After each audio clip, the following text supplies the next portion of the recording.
Boa tarde. Vamos dar início à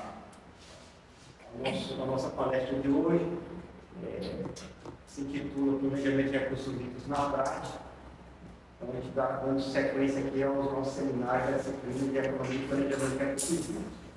A gente tem o privilégio de ter dois grandes especialistas em recursos hídricos, os quadros nacionais importantes. O primeiro a falar vai ser o Birajara Patrício. Birajara Patrício, nós nos conhecemos, né? Talvez eu contar um pouco disso aí, nos conheceu em 1994. Nós dois somos o primeiro concurso da Cogé, somos os primeiros 20 funcionários que a Cogé teve na época da instalação lá da Cogé. E ele se aproximou muito até na forma de enxergar boa parte dos problemas que a gente tinha na área de gestão. E o Bira, nesse período de 94 para cá, ele tem sido um dos principais quadros da Cogé. Acho que, em termos de formulação, talvez um dos mais destacados hoje.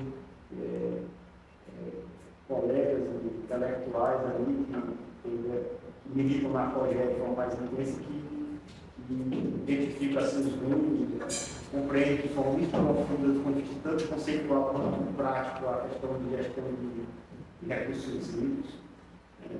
Então, o Bira teve desde a primeira reunião do processo de alocação de água, em julho de 94, e acompanhando esse processo de alocação durante essas 2 décadas, né? Três décadas agora.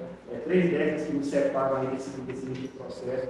Acompanhamos os planos de bacia, desde o primeiro estava envolvido. Foi o primeiro grupo que iniciou um processo de participação social lá na Cogé, chama os Quatro Fantásticos, né? Começaram a organizar esse processo. O Birajara, o João Lúcio, a Rosana e o Mistênio. O Bira teve essa atividade já lá na gestão, foi diretor de planejamento da Cogé, durante um bom período períodos importantes lá de gestão. Ele assumiu toda a parte de planejamento da Cogé, depois de ter sido o chefe dessa área de participação pública. A intervenção dele não ficou só aqui em Fortaleza, o Bira foi gerente regional lá do Curu, da Bacia do Curu. Então, algumas intervenções importantes, né, sobre fiscalização, né, da gestão lá no Curu, sempre muito peculiar e muito interessante. O Bira acompanhou de perto uma experiência de campo muito grande.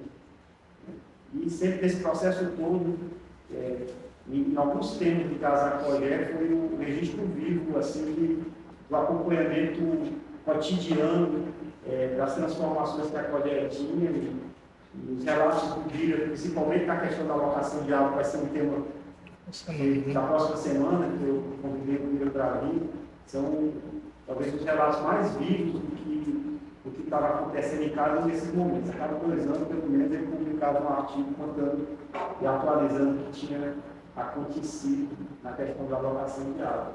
Então, também é uma grande alegria e um privilégio ter o Bira hoje aqui, na tarde de hoje, ele vai ser o Bira a falar. A segunda pessoa a falar é a professora Tiziana Estudo. A professora Tiziana, você já conhece, porque é professora aqui da casa. Ela não gosta que eu diga isso, mas ela é a decana, né, aqui do nosso departamento. Tiziana tem experiência de planejamento de recursos hídricos extremamente longevo, contrastando com a idade dela, ela é jovem ainda, né? Mas a Tiziana teve praticamente todos os planos de recursos hídricos também, essas últimas duas décadas, pelo menos, coordenando os planos de região geográfica, de bacia geográfica aqui no estado de Ceará, experiência também em outros estados do Brasil, né? Rio Grande do Norte, outros estados também na parte do planejamento. Tem uma intervenção extremamente importante também na hidrologia de barragens aqui no estado do Ceará, na parte de operação de reservatório. e também na construção e dimensionamento de várias barragens. É uma professora que já com didática espetacular e famosa já também por essa capacidade dela de comunicação também. Na graduação, além de ser essa pesquisadora e uma pesquisadora aplicada com atividade de transformação, não só aqui da base de conhecimento que a gente tem, como da própria realidade que tem, através de vários projetos do Estado do Ceará, não só, mais recentemente, inclusive, no programa Cientista-Chefe, onde ela tem um papel de liderança extremamente importante. Agradeço imensamente a Cristiano por ter também alocado tempo para estar nessa tarde de hoje aqui com a gente.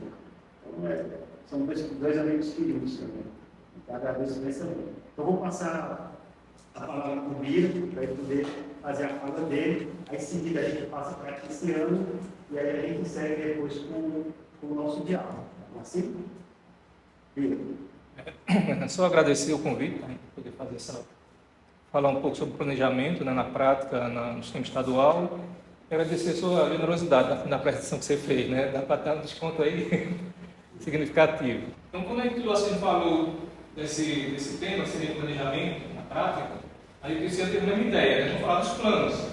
Um projeto que está em curso, um projeto muito interessante, inovador, ainda é uma parceria da UFC com um projeto que vai falar no final, mas para a gente poder ter uma sequência aqui na apresentação, eu vou falar do planejamento de uma forma mais ampla, no sistema estadual, e deixo a parte do plano, né, que é esse ano, que vem coordenando muito essa parte desses planos, falar mais especificamente, e também o doutor pode complementar ou se precisar de alguma informação que eu acho que não vai precisar, né, ele vai contribuindo. Né?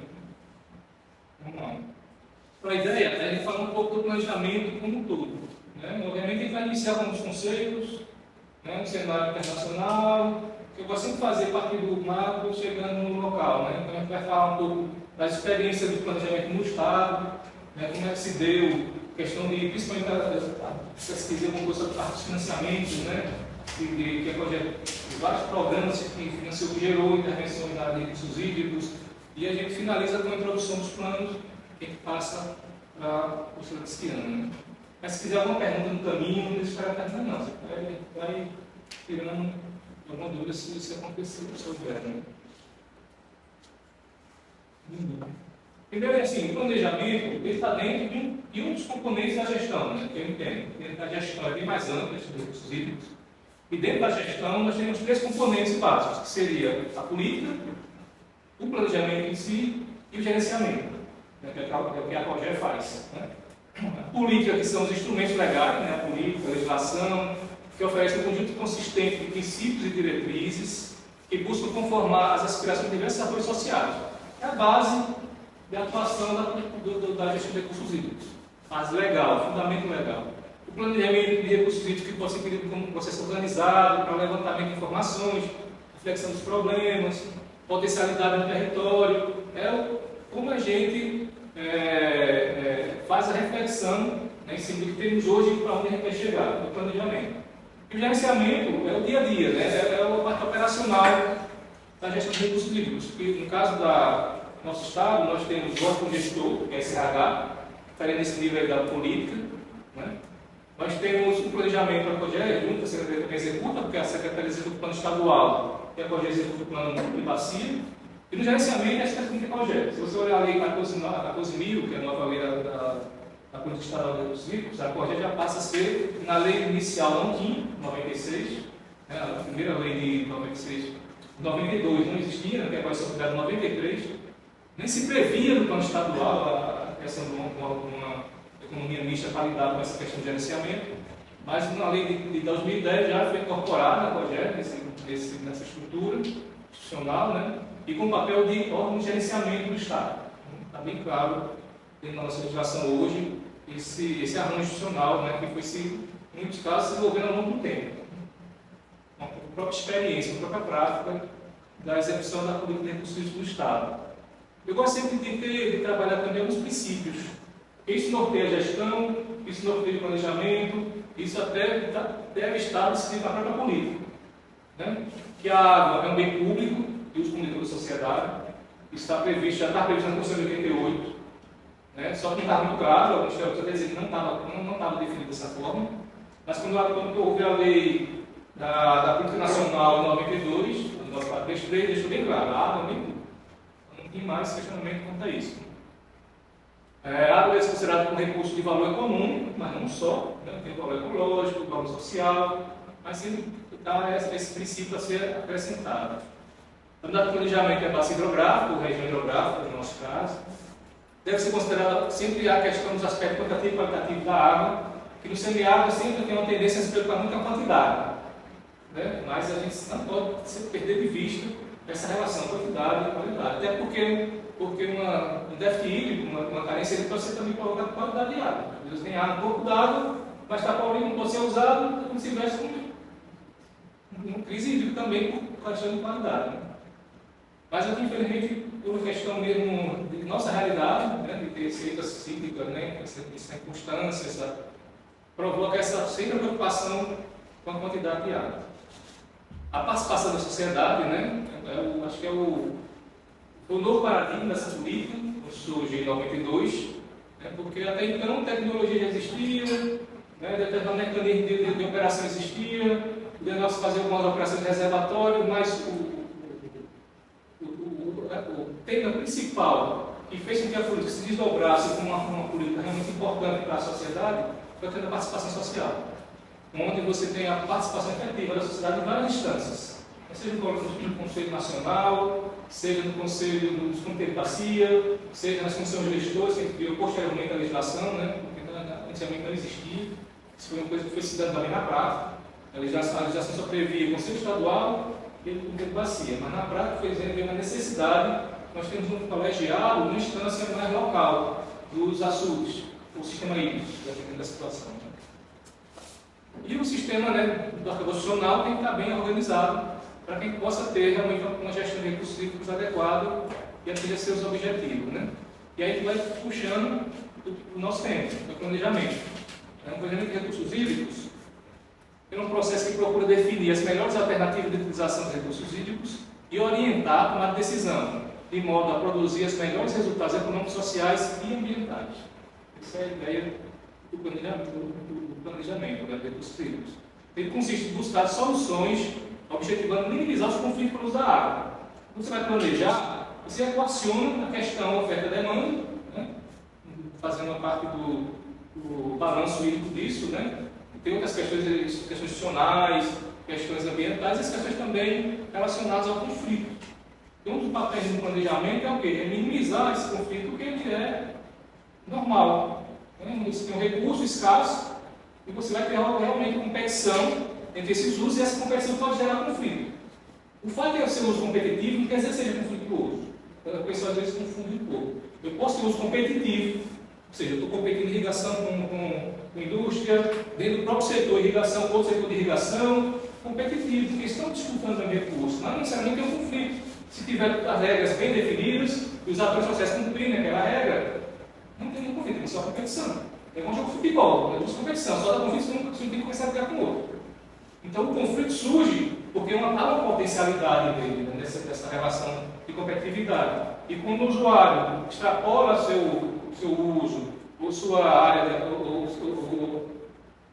adentra a um consumo de água que compromete outros usuários, você começa a ter conflito. A gente tem até já fez até um curso de conflito uma vez com a pessoa da ecologia. Bem interessante. E o pessoal diz que conflito é um problema, a questão do problema é um problema. Não, o conflito é natural das relações humanas. Tem que entender o conflito como um maior propulsor do desenvolvimento da sociedade. Agora, então, pode deixar o conflito se extrapolar, sem uma menor mediação, sem uma menor possibilidade de estar monitorando, né, toda essa questão do conflito pelo uso da água e os conflitos de maneira geral. Né? A gente vai puxando um pouco do planejamento, como é que esse conceito de planejamento recursivo foi evoluindo ao longo da construção, né, desses conceitos da questão de recursos hídricos internacionalmente. A gente relacionou aqui 4 grandes conferências, várias, né? Eu relacionei 4 que eu considero as 4 principais, né, que é essa de Estocolmo 72, que ela gerou uma declaração de Estocolmo, E um dos princípios, né, que ele define, que eu fui buscando, onde é que eles falavam em planejamento. Né? Dentro desse documento, onde é que ele fala em planejamento. E no princípio 2 da Declaração de Estocolmo de 72, eu tinha, vou nem dizer quantos anos eu tinha. O princípio 2 dizia o seguinte: os recursos naturais da terra, incluindo o ar, a água, a terra, a flora e a fauna. Você vê que a água ainda está dentro, né, uma ambiência existindo junto dos recursos naturais. Ao longo do tempo, essa começa a ter uma preponderância maior, começa a ter um foco mais específico em recursos hídricos, ao longo do desenvolvimento desse pensamento, tanto no mundo como aqui no Brasil, né? Especialmente amostras representativas dos ecossistemas naturais devem ser preservados em benefício das gerações presentes e futuras, mediante uma cuidadosa planificação ou ordenamento. Esse é o princípio 2 da Declaração de Estocolmo, a Suécia. Também a característica a importância do planejamento, né, no caso de recursos naturais, mas vai evoluindo com a questão de recursos hídricos. Em 77, nós tivemos outra conferência que você também é pouco citada na literatura, as pessoas falam um pouco dessa, falam do Dublin, do Estocolmo, mas eu considero essa conferência 77 sobre água do Mar del Plata também muito importante, porque ela gera um plano de ação, né? Ela gera um plano de ação, e se eu não me engano, a partir desse plano de ação gera a questão do 10 anos do decênio da água. A partir do Mar del Plata, a Organização das Nações Unidas gera 10 anos de discussão, de avaliação da questão do decênio da água, né? Se eu não me engano, nesse período. Então, o plano de ação do Mar del Plata, ele também fala em planejamento. O plano de ação inclui uma série de recomendações e resoluções sobre uma vasta gama de assuntos ligados à água. Você vê que já vai fixando mais a questão dos recursos hídricos. Entre as várias questões contidas no plano, inclui-se a avaliação dos recursos hídricos, o uso eficiente da água, do meio ambiente, a saúde humana e o controle da poluição, políticas e métodos de planejamento e gestão. A questão da gestão do planejamento, uma questão, né, importante. Até aí vem a famosa conferência do Dublin. Ela é muito citada, porque ela é uma conferência preparatória para 92, que gerou os 4 princípios do Dublin, eu trouxe só um, focando na questão do planejamento. Esse princípio do Dublin, eles são 4, né, você deve conhecer, a gente está passando no segundo, que é o seguinte: a gestão e desenvolvimento de recursos hídricos devem ser baseados em enfoque participativo da prestação do planejamento. Meio ambiente, água, já está na questão da participação social desse processo de planejamento de recursos hídricos, a evolução do pensamento internacional em relação à água, né? Envolvendo usuários, projetistas e governo de todos os níveis. A abordagem participativa implica o fomento da consciencialização da importância da água em todos os setores públicos e privados. Sugere que as decisões sejam tomadas na base, ampla participação e consulta pública, e o envolvimento dos usuários do planejamento e implementação dos projetos. E você já começa a inferir aqui o primeiro conceito, planejamento participativo. Já vem crescendo essa questão do planejamento, da participação dos usuários, da sociedade em geral. Na própria conferência do Dublin, além dos princípios, ela gerou também, acabou sendo organizada pela ONU, a Declaração Universal do Direito à Água, de 92. Né? Eu não sei quantos a gente tem, mas no 10º, ele fala bem claro, assim, no 10º item da Declaração Universal da Água, ela fala: o planejamento e a gestão da água deve levar em conta a solidariedade e consciência em razão de sua distribuição desigual sobre a terra. Também falando de participação no parlamento, foco na água e a desigualdade de distribuição sobre ela. Ou seja, a desigualdade da apropriação desse recurso é importantíssimo para toda a sociedade. Para o desenvolvimento da própria vida, né, humana e até da ecologia. Então, já começa a mostrar que é uma distribuição desigual. Isso, não só desigual geograficamente, mas desigual também em termos de apropriação desse recurso. Ela é muito preparatória. Aí vem, depois que acontece em 92, né?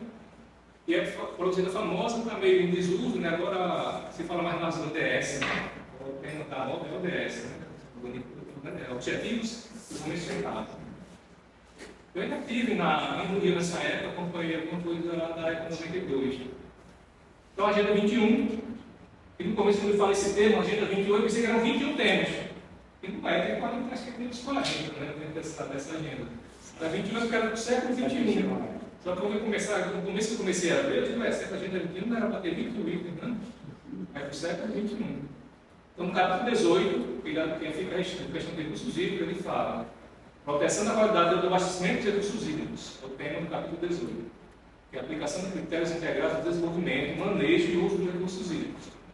Ele tem um tema fundamental dentro desse capítulo 18, que é o desenvolvimento e manejo integrado de recursos hídricos, que remete ao planejamento também. Então, no item 18.9, né, no inciso B, ele fala: fazer planos para utilização, proteção, conservação e manejo sustentável ao sinal de recursos hídricos.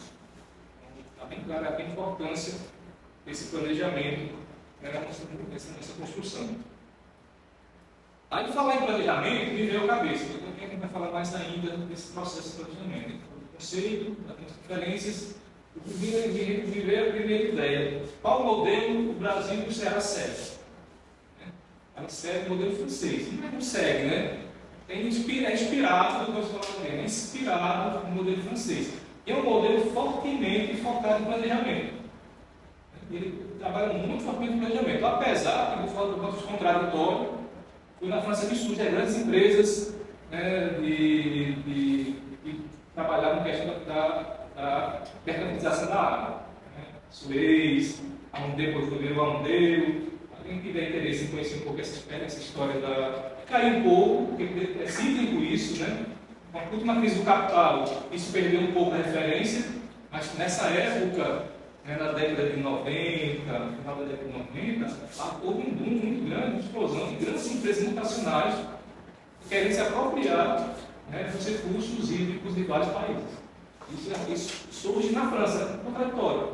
Um país que foca no planejamento, né, na discussão, na participação, gesta, multinacionais que vão pelo mundo afora privatizando, né, tentando passar a ideia que a melhor forma de gerir água seria o mercado de água. Mas depois houve a última crise do capital que houve uma certa queda disso, até porque houve muita resistência. Você teve o caso da Bolívia, a gente sabe que tem uns cases aí, a gente sabe que foi privatizado depois de uma luta para a sociedade questionando, né, porque você trabalhar a água, meramente por escala de valor, que é o dinheiro, é muito pouco. A água, a sua complexidade tem que ser mensurada, né, numa escala muito fator de água. Pode ser só uma escala. Cobrança, dinheiro. Quem tem dinheiro paga, usa, não vai ficar, né, usando água de qualidade, não vai ter acesso a ela. Então, houve essa contradição. Mas faz parte do sistema, né? As contradições. Então, no modelo francês, é um pouco diferente da nossa realidade, né? Um Estado unitário, né? No Brasil, é um Estado federativo. É muito regionalizado, né? Nós somos 26 regiões, tem 120 regiões metropolitanas, depois divide departamentos, depois divide em cantões, por fim divide em comunas.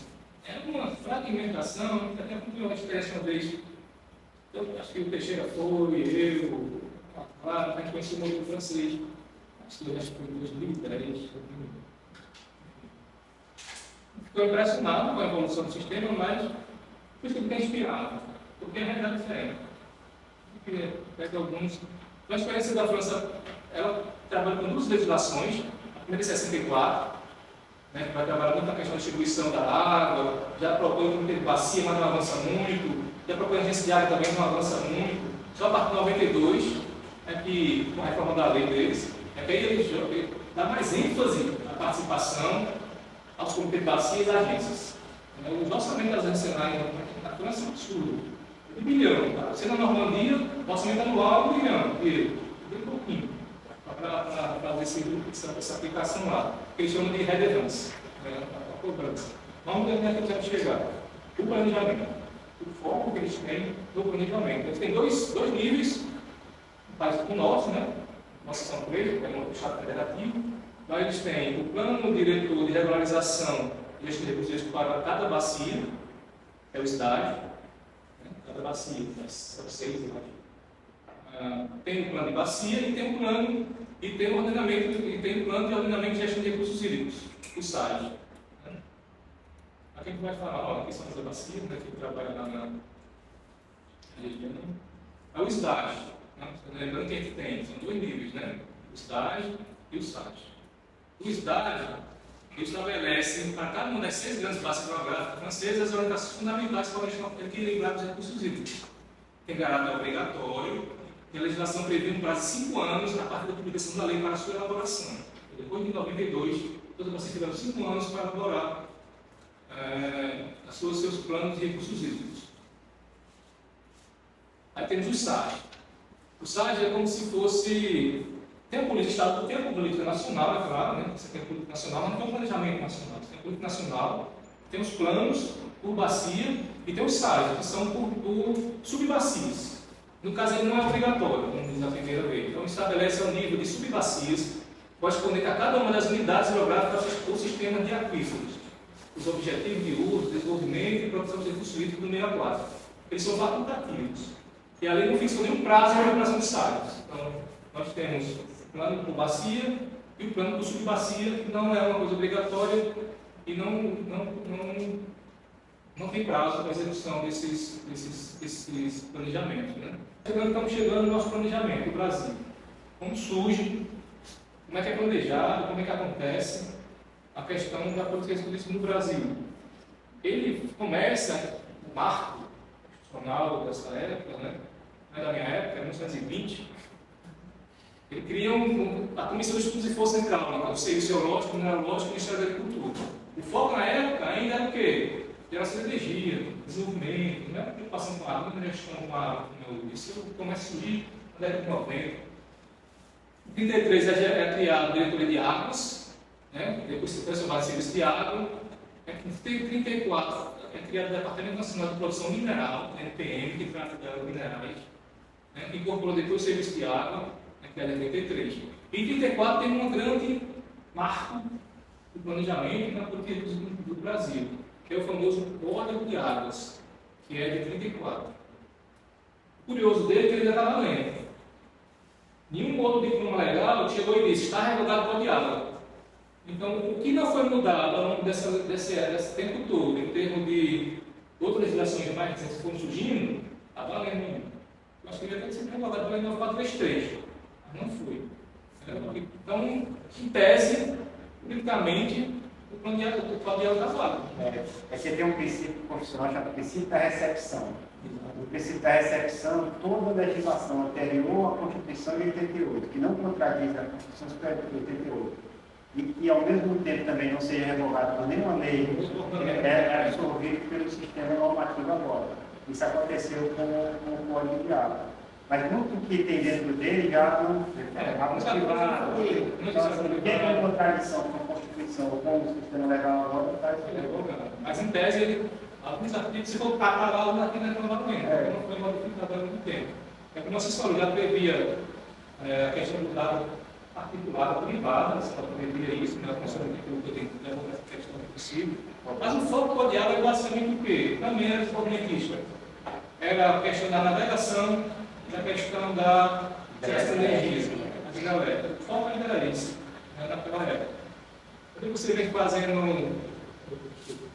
o DMPM passando a energia, a execução do plano da água, sai do Ministério da Agricultura, para o Ministério de Minas e Energia, que até está mais apropriado, dado o conteúdo do plano de água da época. Né?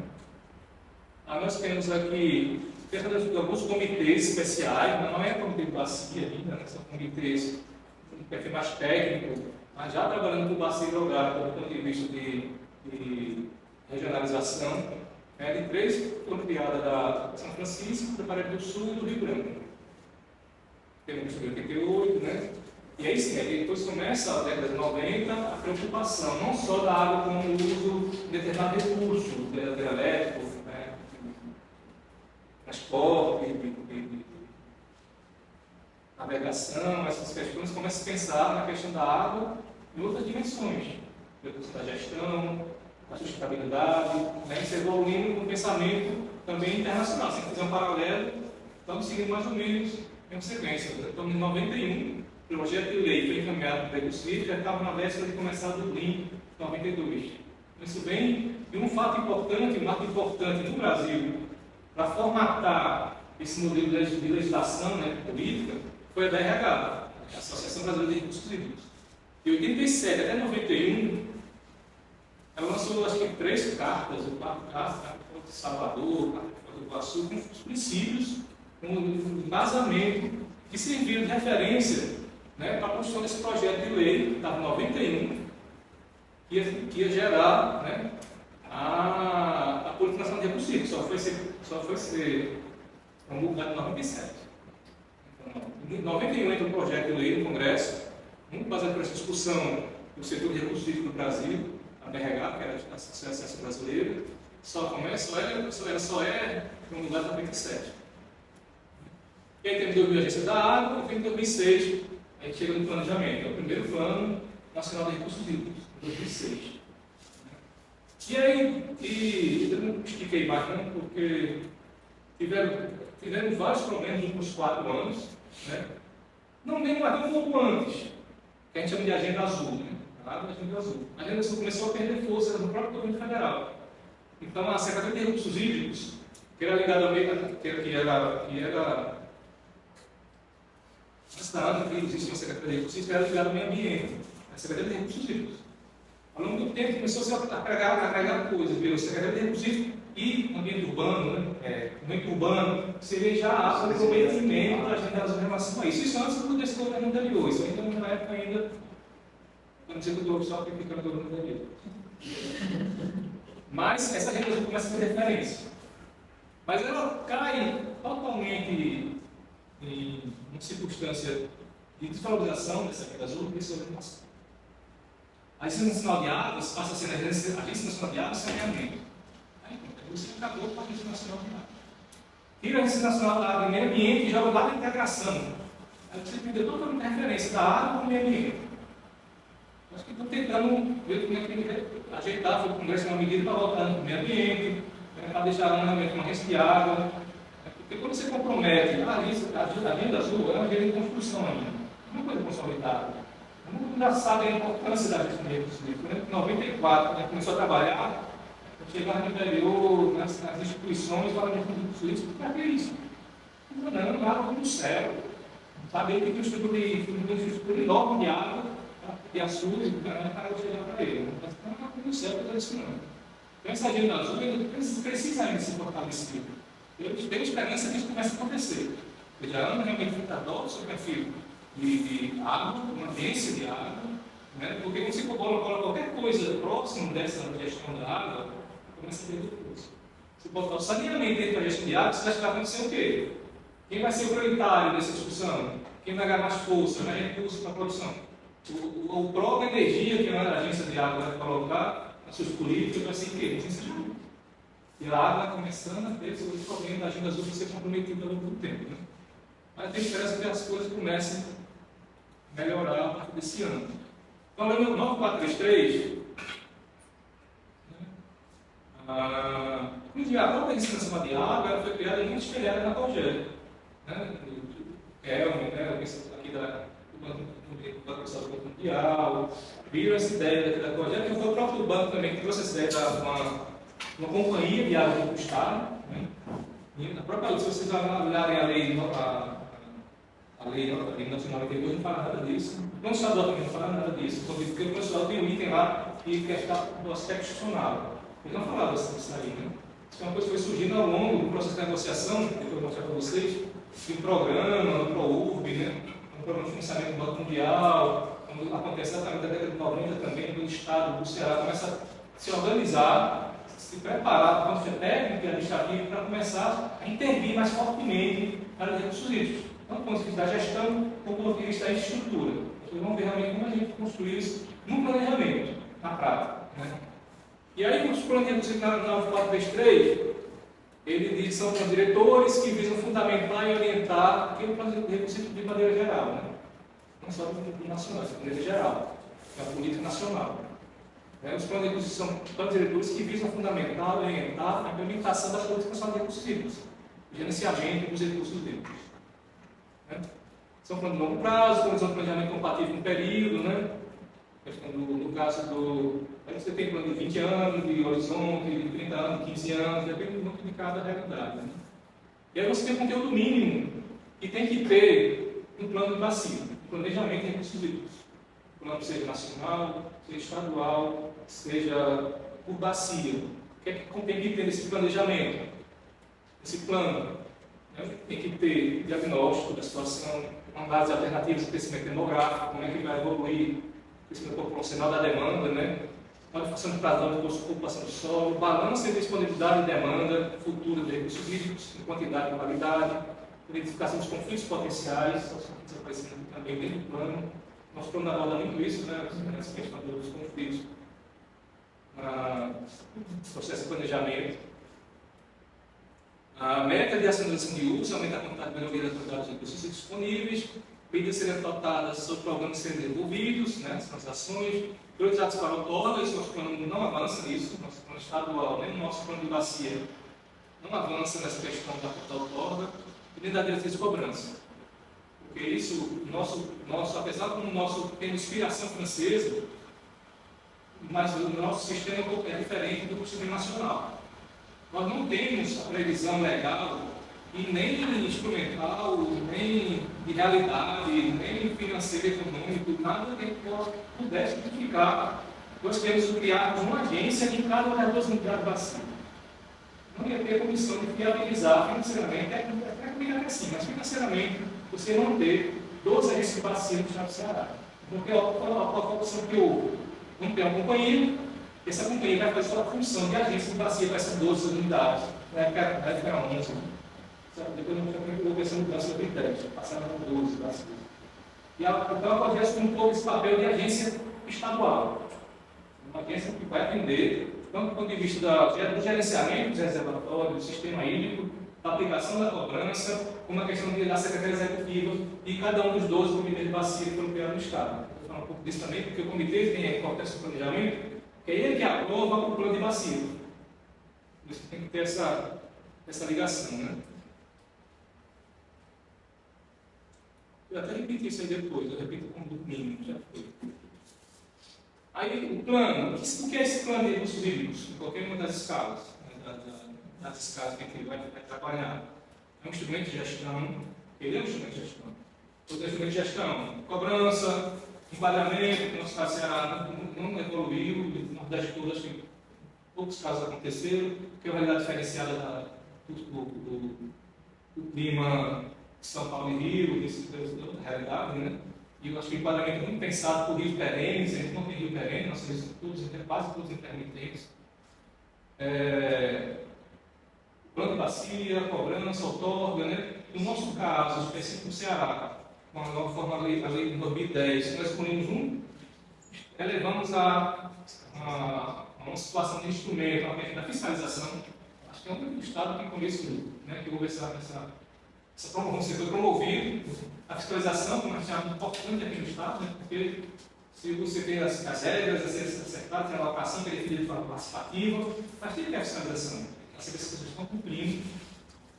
E se caso aconteça algum carona, né, um freeride que queira aproveitar que sendo cumprido, vou puxar aqui só do meu lado que é água para mim, e você não. A fiscalização vai lá para ver, não, ou você entra no eixo, então não está fazendo, você vai sofrer as medidas administrativas, né, que são cabíveis pela legislação. Então a fiscalização, no nosso caso, é alçada do instrumento. E o plano, ele tem uma questão importante. Ele é um instrumento, mas eu vejo nele uma possibilidade de integração dos outros instrumentos em torno dele. Porque ele pode planejar de uma forma mais ampla como é que a outorga vai ser utilizada, como é que o padramento vai se dar, como é que a cobrança vai se dar. O plano ele tem um pouco essa possibilidade de ampliar, meio que um guarda-chuva conseguir conciliar a implementação desses instrumentos. Né? Nós estamos aqui uma vez, lá na BRH de João Pessoa, no congresso que a gente foi feito lá, falei isso uma vez, que é uma falha. Por exemplo, quando a gente vai medir algum indicador de eficiência do nosso sistema de recursos hídricos no Brasil, realmente a gente vai mais simples, tipo, quantos comitês foram criados, quantas supressões fizemos, quantas outorgas emitimos, ou seja, o instrumento em si, ele não é uma referência de efetividade da política. É um mecanismo que vai fazer com que ela se operacionalize. Então o instrumento é para isso, é para operacionalizar os objetivos da política. Então se o pessoal da área não gostou muito tanto. Aí quando você começa a medir, quantos comitês tem? Quantos outorgas tem? Quantos fixações? A pergunta é, qual foi a melhoria da distribuição de água na bacia? Qual foi a diminuição, a melhoria da quantidade de água da bacia? Qual foi a melhoria? Está entendendo? A gente tem que focar no indicador, que é difícil, a gente não tem muita experiência no Brasil. Mas a gente tem que focar em indicadores de eficácia, de eficiência da política, não na implementação do instrumento, mas nos seus objetivos. A água está mais distribuída, a questão do conflito está minimizado, como é que está o impacto disso? Aí a gente conseguir evoluir um dia. Nesses indicadores, a gente vai poder realmente medir a efetividade da política, mas enquanto isso acontece, a gente está medindo Processo. Processo. E o médio resultado. Que é o objetivo. O instrumento, ele foi criado, alguém criou, a política foi criada para estar os instrumentos.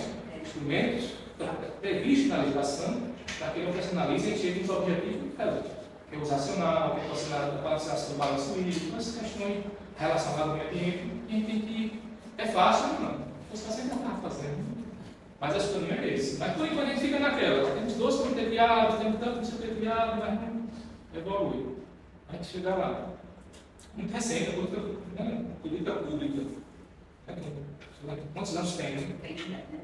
Muito recente isso. Então, você vai evoluir, com certeza, porque é necessário evoluir, mas que não semiário, né? Então, é um instrumento que serve como referência para a implementação e fortalecimento da gestão integrada, descentralizada e participativa. Deve ser discutido e aprovado pelo Comitê de Bacia, a lei federal fala isso, a lei estadual, a nacional estadual fala isso, e estabelecer ações de curto, médio e longo prazo, nossos planos prever, né, nessas ações. Depois você vai falar das grandes inovações que a gente conseguiu trazer. O nosso processo de planejamento da bacia hidrográfica é uma coisa, um case de sucesso dos últimos anos, assim, que a gente conseguiu avançar do ponto de vista conceitual e de construção desse instrumento é importante. Né? Desafiedade de recursos hídricos, disponibilidade hídrica, demandas, ocorrência de conflitos pelo uso da água, aspectos institucionais, é importante também. E um evento de enfrentamento cíclico de seca, ciclo de cheia, né? Os eventos extremos, assim. Sempre tem que estar planejado, porque vai acontecer toda vez. A gente aqui no Ceará tem um pouco isso, né? Tem um ciclo hidrológico, né? Você deve ter comentado um pouco isso. Você está cheio d'água, está chovendo, está tudo bem, todo mundo começa a esquecer os controles numa situação de crise. É seca, vamos rezar para chover, fica nesse. Então, quando eu falo, se não estivesse na seca, não pode esperar, não pode deixar esquecer que vai vir cheias. Quando tiver um período de fatura de água, não esquecer que vai vir seca. Tem que manter um ciclo, né, mais eficiente em relação a isso. E a política estadual ainda tem um pouco esse problema, que vai esquecendo. Passando um período muito grande de uns 10 anos sem seca aqui no estado do Ceará. Né? Foi um período, quando a gente fez o Piforá, 2006, foi quase 10 anos. Foi quase 10 anos sem seca. Sabe por quê? Até 12. Até 12. 12 já começou. 2010 já começou, né? 10 já começou a secar. 10 secou. 10 foi 20. 10 foi 20. Só não foi perceptível. 10 porque o 11 choveu. Foi. Aí 12 veio a... Tanto que o Piforá, que foi uma das últimas linhas de financiamento planejada para reduzir no Estado, não queria focar em oferta de água, eu queria focar só em qualidade de água. Senão você já não é suficiente, já está resolvido. Até o discurso na época, porque o discurso é importante, né, também, sem olhar jornais da época, olhar o discurso. Resolver o problema de quantidade de água no Ceará. Lembra disso? Resolver o problema de água no Ceará. E agora tem que se preocupar só com a qualidade. Beleza, tem que preocupar com a qualidade, mas a quantidade de água não resolveu não. Em 2012 foi aquele calor não seco severo, né? E aí nós temos a escala de planejamento, 3 escalas, né? O plano nacional, o plano o plano estadual e o plano de recursos da bacia hidrográfica, ou com região hidrográfica, né? Está tentando trazer essa discussão, né? Predomina essa ideia da bacia, né? Que é um conceito, né? Mas no nosso caso, das 12 unidades de planejamento, só tem 2 bacias, né? No Carol e no Puru. A Java já é dividida em 5. O Puru, eu vou mostrar para vocês, é um aglomerado de bacia, metropolitano aqui, aglomerado de bacia. Então, falar em bacia hidrográfica no nosso caso, a gente está tentando, no documento dessa construção desses últimos 3 anos, trazer esse conceito de região hidrográfica. Não é difícil, porque consolidou a ideia de bacia. Mas o termo correto seria regiões hidrográficas. Ainda tem outro nível. Nós tentamos implementar na nossa experiência, na prática, mas ainda não está efetivado, ainda não conseguimos fazer com que ele se tornasse um instrumento, um planejamento ele é pontual isolado. Faz um ponto, aí para, não foi institucionalizado, não foi incorporado na política de recursos hídricos, que é o plano do sistema hídrico. É o que a gente chamava na época de plano de ordenamento hidroambiental. Nós temos a bacia do Estado, temos a bacia hidrográfica, mas dentro da bacia nós temos os reservatórios, que a gente chama de açudes ou sistema hídrico, né? Dentro do conceito de sistema hídrico, porque ele não está isolado ali no ambiente, ele é um sistema. Ele está ali, às vezes, levando água para uma cidade, realizando para outro açude. Ele é um sistema, não é só uma reservatória, tem tudo tem um sistema hídrico. Então, para cada sistema hídrico, ele estava com a ideia de montar um plano de ordenamento ambiental, que inclui essa questão do uso da água, da conservação do entorno, ou na área de influência, que tem dois conceitos na época, do entorno e área de influência do sistema hídrico. Fizemos alguns, mas não. Acontece que aí são as escalas espaciais. A espacial. Porque todos esses planos são mais estratégicos, no longo prazo. A gente vai ter também os planos operacionais, que aí entra o plano de seca, o próprio plano de alocação de água. São os operacionais. Eu nem considero plano de seca operacional, não, porque ele está usando longo prazo. Operacional é longo prazo, né? Eu acho que eu coloquei ele no patamar mais elevado. Talvez.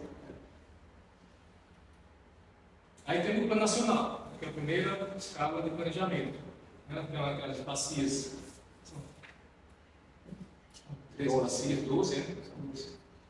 Aí no plano, ele diz lá, o plano nacional, ele diz que o objetivo dele seria estabelecer um pacto nacional para a definição das diretrizes e políticas. Nós, no caso, só para citar, nós estamos aqui, no Atlântico, Nordeste, Setentrional, Atlântico, Oriental, Oriental, isso aqui, fica Maranhão. Isso aqui é isso aqui, a minha casa cozinha. Está aqui no caso nessa bacia, entre o Parnaíba e o Atlântico Oriental. É bacia do Atlântico, está aqui Nordeste, Oriental, que é esse aqui, que é o nosso. É o Oriental, que é esse aqui, que é o nosso. O Ocidental, que é esse que significa a bacia do Maranhão. Então, estabelecer como é que está o tempo aí? Estabelecer um pacto nacional para a definição de diretrizes e políticas voltadas para a melhoria de oferta de água em qualidade e quantidade, merecendo as demandas e considerando ser a água um elemento estruturante para a implementação das políticas setoriais. Obviamente, você tem a política de agricultura, tem que pensar na água. A política industrial tem que pensar na água. Ou então leva a água para lá, né? Tem um pouco essa relação. O pessoal constrói as coisas e a gente tem que levar a água lá para a demanda que foi criada. O desenvolvimento sustentável, né, da inclusão social. É o Conselho Nacional, que é com execução e aprova o PNRH, que é o Plano Nacional. Né? Tem câmaras técnicas que acompanham isso, né? Tem a Câmara CTPA, que é a Câmara Técnica de Planejamento e Articulação. O Conselho é cheio de câmara técnica. Né? Vários temas, vários assuntos. O Conselho Nacional de Recursos Hídricos. É 10 permanentes. São câmaras permanentes. O Plano Nacional começou a criação dele e o processo de atualização. Eu acho que a política da FNAP 3 fala de 4 em 4 anos. Né? A política nacional fala de 4 em 4 anos tem que fazer uma atualização. Nossa, também fala.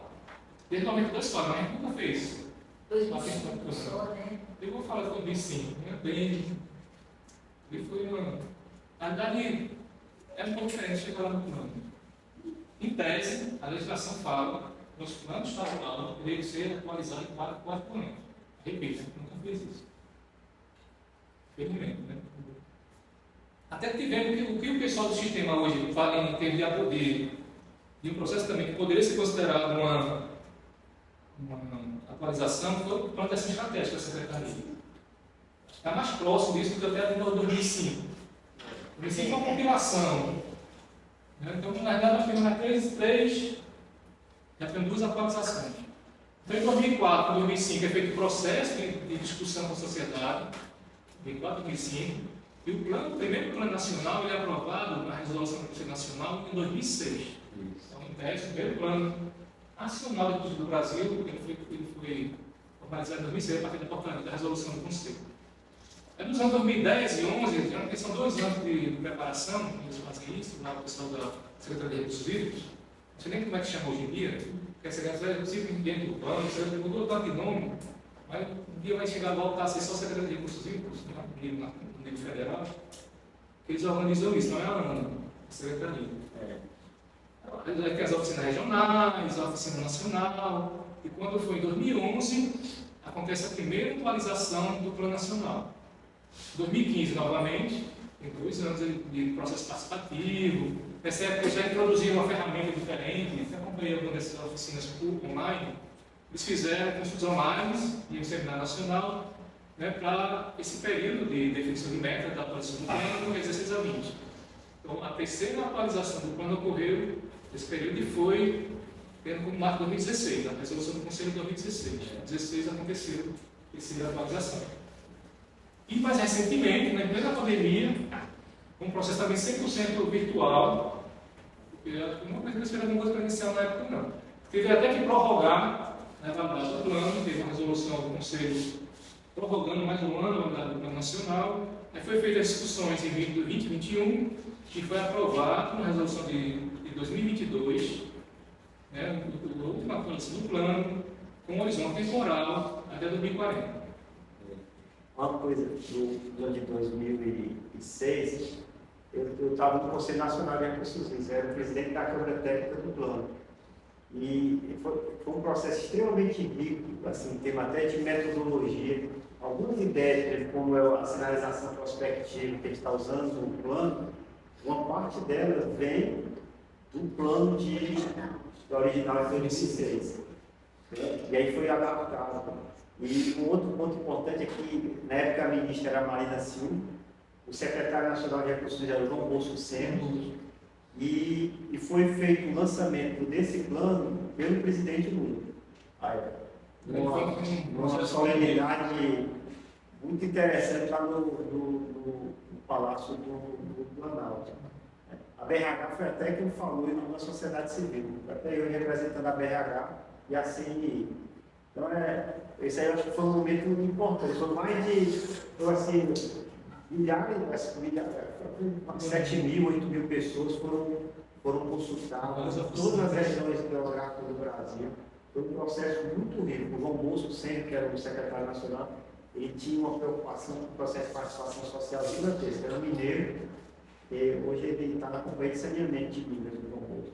Tem um relatório desse também? Tem relatórios, tem toda a metodologia, os 4 documentos do plano podem ser encontrados. E qualquer coisa pode ser facilmente acionada pelo João Bosco. Tem 2 que tem contato, é uma pessoa muito agradável e ele então assim, foi rico demais. Né? E muito conflituoso entre as instituições. Porque tinha a Secretaria Nacional e tinha a ANA. E a ANA, no primeiro momento, resistiu muito à construção do plano. Aí teve depois um acordo com a diretoria da ANA, mediado até na Câmara Técnica. Muito interessante. O Conselho Nacional de Recursos naquela época funcionava bem. Para isso. Só que o que eu quero destacar aqui seria a composição do plano, né? É um bloco de 2 volumes. O primeiro volume é o relatório de conjuntura, né, que a gente sempre todo ano manda para a ANA, esse relatório de conjuntura, que é atualizado anualmente. Né? Surgiu a ideia naquele plano de 2006, que era para evitar que acontecesse, sabe o quê? Um diagnóstico muito prolongado. A gente queria reduzir o tamanho do diagnóstico, porque todo ano atualiza a conjuntura. Aí surge esse documento de conjuntura da ANA, que é feito, todo ano é feito de conjuntura e tem uma consolidação de conjuntura que eu não esqueci qual é o nome. Aí tem exatamente para servir como diagnóstico do plano e analisar a atualização do plano. Atualizado, né? E o segundo volume é a plano de ação, provavelmente dito, né? As ações, as metas, né? Estratégia de gerenciamento, os programas, subprogramas. E tem um anexo normativo também, que é o que a gente queria também ter feito nos nossos planos. Né? Após o plano, você tem um anexo normativo que é o quê? Para determinadas ações, às vezes é necessário a formulação da resolução, a formulação do decreto, com legislação, até a própria resolução do próprio comitê. Então, esse normativo iria orientar, mas estou passando no momento. Né? O comitê vai se apropriar da agenda de ação, né? E vai trabalhar na perspectiva do que é que precisa ser feito quanto ao normativo, a implementação dessas ações propostas no plano. Aí eu fui dar uma pesquisar, então hoje de manhã, eu estava curioso para saber esses planos do Estado, né? a nível das bacias federais, onde já existia plano de bacia. Eu peguei lá no site da ANA, só para a gente conhecer a informação que pede no site da ANA, é público. Mas é só para a gente ter uma ideia de como é que estão as bacias do ponto de vista de planejamento, das unidades federativas e federais, né, da Agência Nacional de Água. Então, nós já temos plano do PCJ, né, que 2020, deve ter sido um plano anterior, isso deve ser a data da atualização. Nós temos o plano da bacia do São Francisco, que é de 2016. Nós temos já um plano da bacia do Rio Paranaíba, não tinha um ano de instalação dele. Nós temos um plano de recursos também da região do Rio Paraguai, mais ao sul do país, de 17. Nós temos um que é bem evoluído aqui, a gente no Rio Paraíba do Sul, acho que é uma das primeiras que Piracicaba, PCJ e Praia do Sul, acho que é onde tem um avanço grande do ponto de vista de gestão das unidades federais, de gestão de recursos hídricos, das bacias federais. Que aí, no caso do Paraíba do Sul foi em 2007 a primeira, já está na segunda atualização do plano. Piranhaçu, aqui para o lado do Rio Grande do Norte e Paraíba, não sei que já tem um plano, mas não sei que ano foi aprovado. Rio Verde Grande, de 2011. Aí nós temos uma nomenclatura diferenciada, que tem lá na ANA, que não consigo identificar, porque ele muda um pouco a denominação, que não é só o plano de recursos da bacia. Ele acha que tem uma história das bacias integradas, né, que estou trabalhando agora no conceito de plano integrado. Você tem umas bacias que são. O Rio é a União, aí é a bacia federal, mas você tem bacias estaduais que jogam água para dentro desse Rio da União. Daí ele faz um trabalho aí de termo de plano integrado, já se fala até em comitê integrado, de região hidrográfica nacional, mas isso não está bem parado em relação a isso. Então nós já temos o Toca-Terangaia, o Rio Doce, e temos já também o plano integrado de recursos da bacia hidrográfica do Rio Grande. São essas unidades que já tem no site da ANA, em termos do que ele precisava verificar, o que a gente tem planejamento lá, né? Na situação nacional, federal. E aí nós chegamos à nossa realidade, Ceará. A gente já deve saber disso aí até, bom, mas aí vai tentar puxar alguma informação, né, que possa ser mais interessante. Por exemplo, qual é o marco da política estadual? Recursos hídricos. Essa é a Secretaria da Saúde, em 87. E foi para o Brasil do Ceará, estava bem recente aqui. Não, o conceito ainda não era de gestão. O conceito dessa política aqui, da Secretaria de Recursos Hídricos de 87, ainda era muito de aproveitamento lá para a irrigação. Porque na época existia o Ministério de Irrigação, nós estávamos produzindo o Plano Nacional de Irrigação. 1 milhão de hectares. Tinha uma meta do FIAR de produzir quantos recursos pivôs centrais para cá, não sei o quê. É o marco, mas o foco ainda não é na gestão, porque é integrada, o foco ainda é no aproveitamento. Porque, em tese, o produto de gestão de recursos hídricos vai ter que estar equidistante dos outros usos. Por exemplo, quando eu fui uma Secretaria de Recursos Hídricos e Meio Ambiente, Secretaria de Recursos Hídricos e Saneamento, eu estou trazendo para dentro da política de recursos hídricos um usuário importante. Se eu faço seu currículo, nós temos em Alagoas, era assim, não sei se ainda é. Secretaria de Recursos Hídricos e Irrigação, estou trazendo para dentro da discussão da gestão um usuário específico, não vai atender, se favorecer esses usos. Então, em tese, no modelo institucional equilibrado, a gestão de recursos hídricos tem que ficar equidistante. Tem que ser uma secretaria de recursos hídricos, para poder lidar com saneamento, com irrigação, com indústria, de uma forma equilibrada, sem favorecimento, de forma de discussão, de uma forma do ponto de vista de não ter preponderância de um do outro. Apesar que a gente sabe que a legislação diz que o saneamento é prioritário. O abastecimento humano é prioritário. Mas quer dizer que eu tenho que esquecer não considerar os outros usos. Uma situação de crise, né, você traz novamente o abastecimento como prioritário. Nós temos a Constituição de 89, que é o que espelha de 88, né? Na Constituição de 89 já previa o sistema que a Constituição estaria se organizar no sistema de recursos hídricos, um artigo da Constituição de 89, e aí começa a se organizar, né, o arcabouço institucional, né, que é o Estado, focando mais na questão da gestão de recursos hídricos para o equilíbrio, na gestão integrada e tal. E aí começa, acho que 91, 90, começa a produzir o plano. O plano é de 87. Mas ele foi publicado em 91. 91. A publicação dele, em fevereiro. O plano, se a gente fosse olhar o plano de 92, ele é muito denso. Não sei quantos volumes desse tamanho. Então a gente trabalha até com estudo de base, o time faz isso também mais. Se você fazer um planejamento, alguns setores do comitê achavam assim, vamos planejar, a gente quer gerar informação nova, tipo assim, como é que está a situação da marca ciliar do reservatório, a gente já tem que levantar as cotas do plano. Aí é estudo de base, é estudo. Né? Então não é um planejamento. O planejamento a gente tem que ser um curto espaço de tempo, que a gente possa definir o diagnóstico, como é que está a situação hoje, o prognóstico, quais tendências podem acontecer e as ações. Se eu passar 5, 6 anos planejando, eu estou planejando executando ao mesmo tempo. Isso aí compromete aqui o processo de planejamento. Então, certo é planejar o que a gente tem. E aí diz, nas ações coloca, é necessário fazer um estudo armazenado no reservatório. E não o plano execute esse estudo. No caso 92, houve muito estudo de base. Muito, hidrologia, muita coisa de... realidade, no de 82, todos os planos dessa geração, elas gastavam praticamente quase todo o recurso no diagnóstico. Inclusive, você não fazia planejamento. Chegando na parte de programação das ações, você não chegava. É por isso que demorou tanto para executar o plano, só foi finalizado em 91 e publicado em 92. Né? E dentro do próprio da construção desse plano, foi formatada a legislação que gerou a política. Né? No capítulo relacionado às secretarias institucionais, as consultorias, na época que trabalharam, já formataram um modelo que foi para a Assembleia e gerou. É a consórcio com IPES. Já teve o. Em 92 também foi instituída a política estadual de recursos hídricos.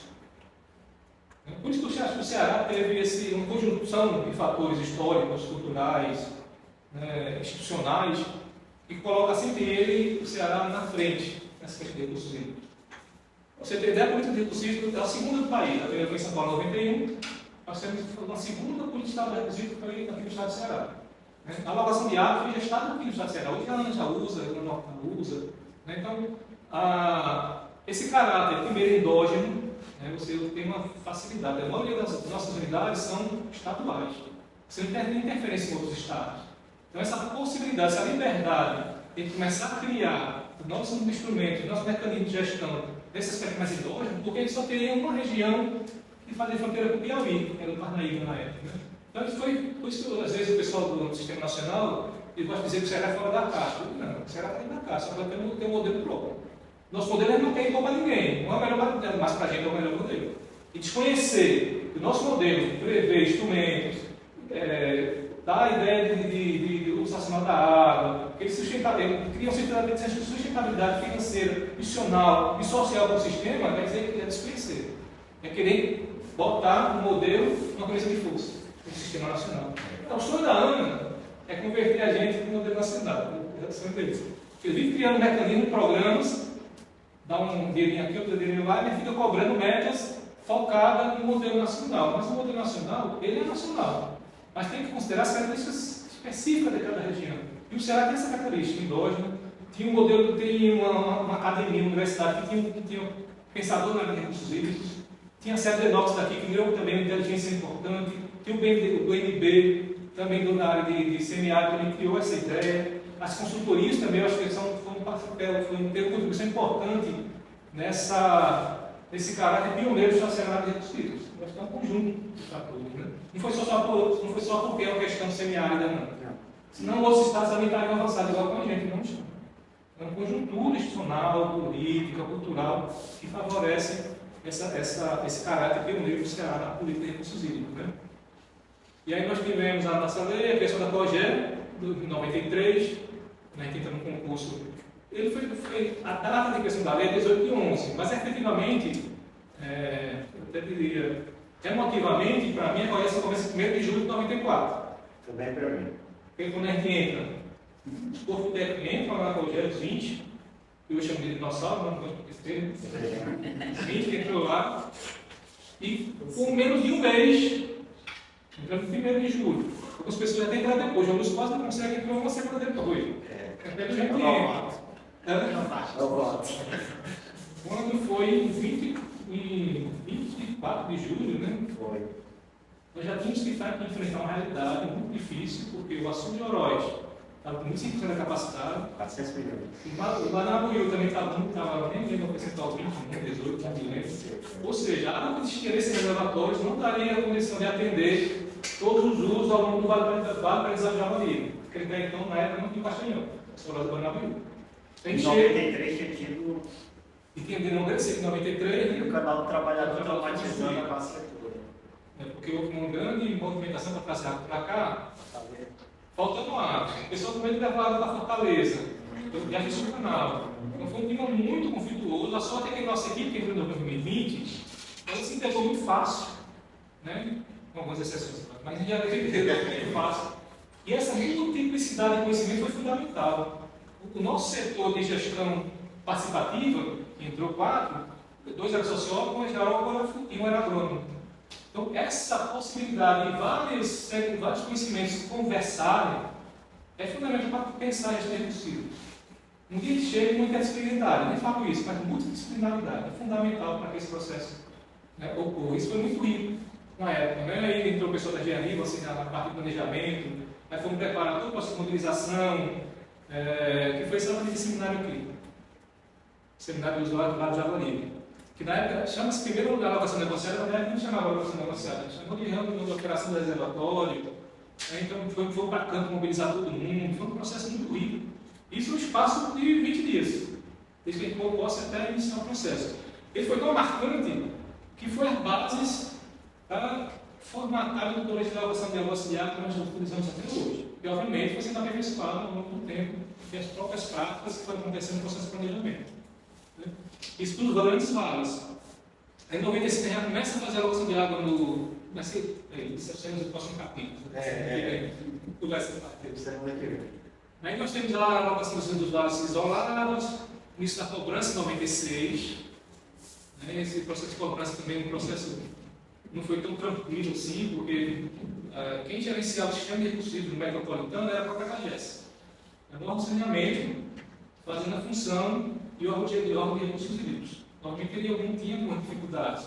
E aí, no processo de negociação, nós assumimos o sistema metropolitano de abastecimento de água, o Canal Trabalhador, Batia Chão Gavião, a doutora Alcarap, tal, porque como eles focavam muito no saneamento, eles não estavam utilizando para planejamento para área de recursos hídricos. Ele tem que planejar o saneamento, mas os recursos tinham muita dificuldade. Então tem que ter o Canal Trabalhador, uma situação muito difícil.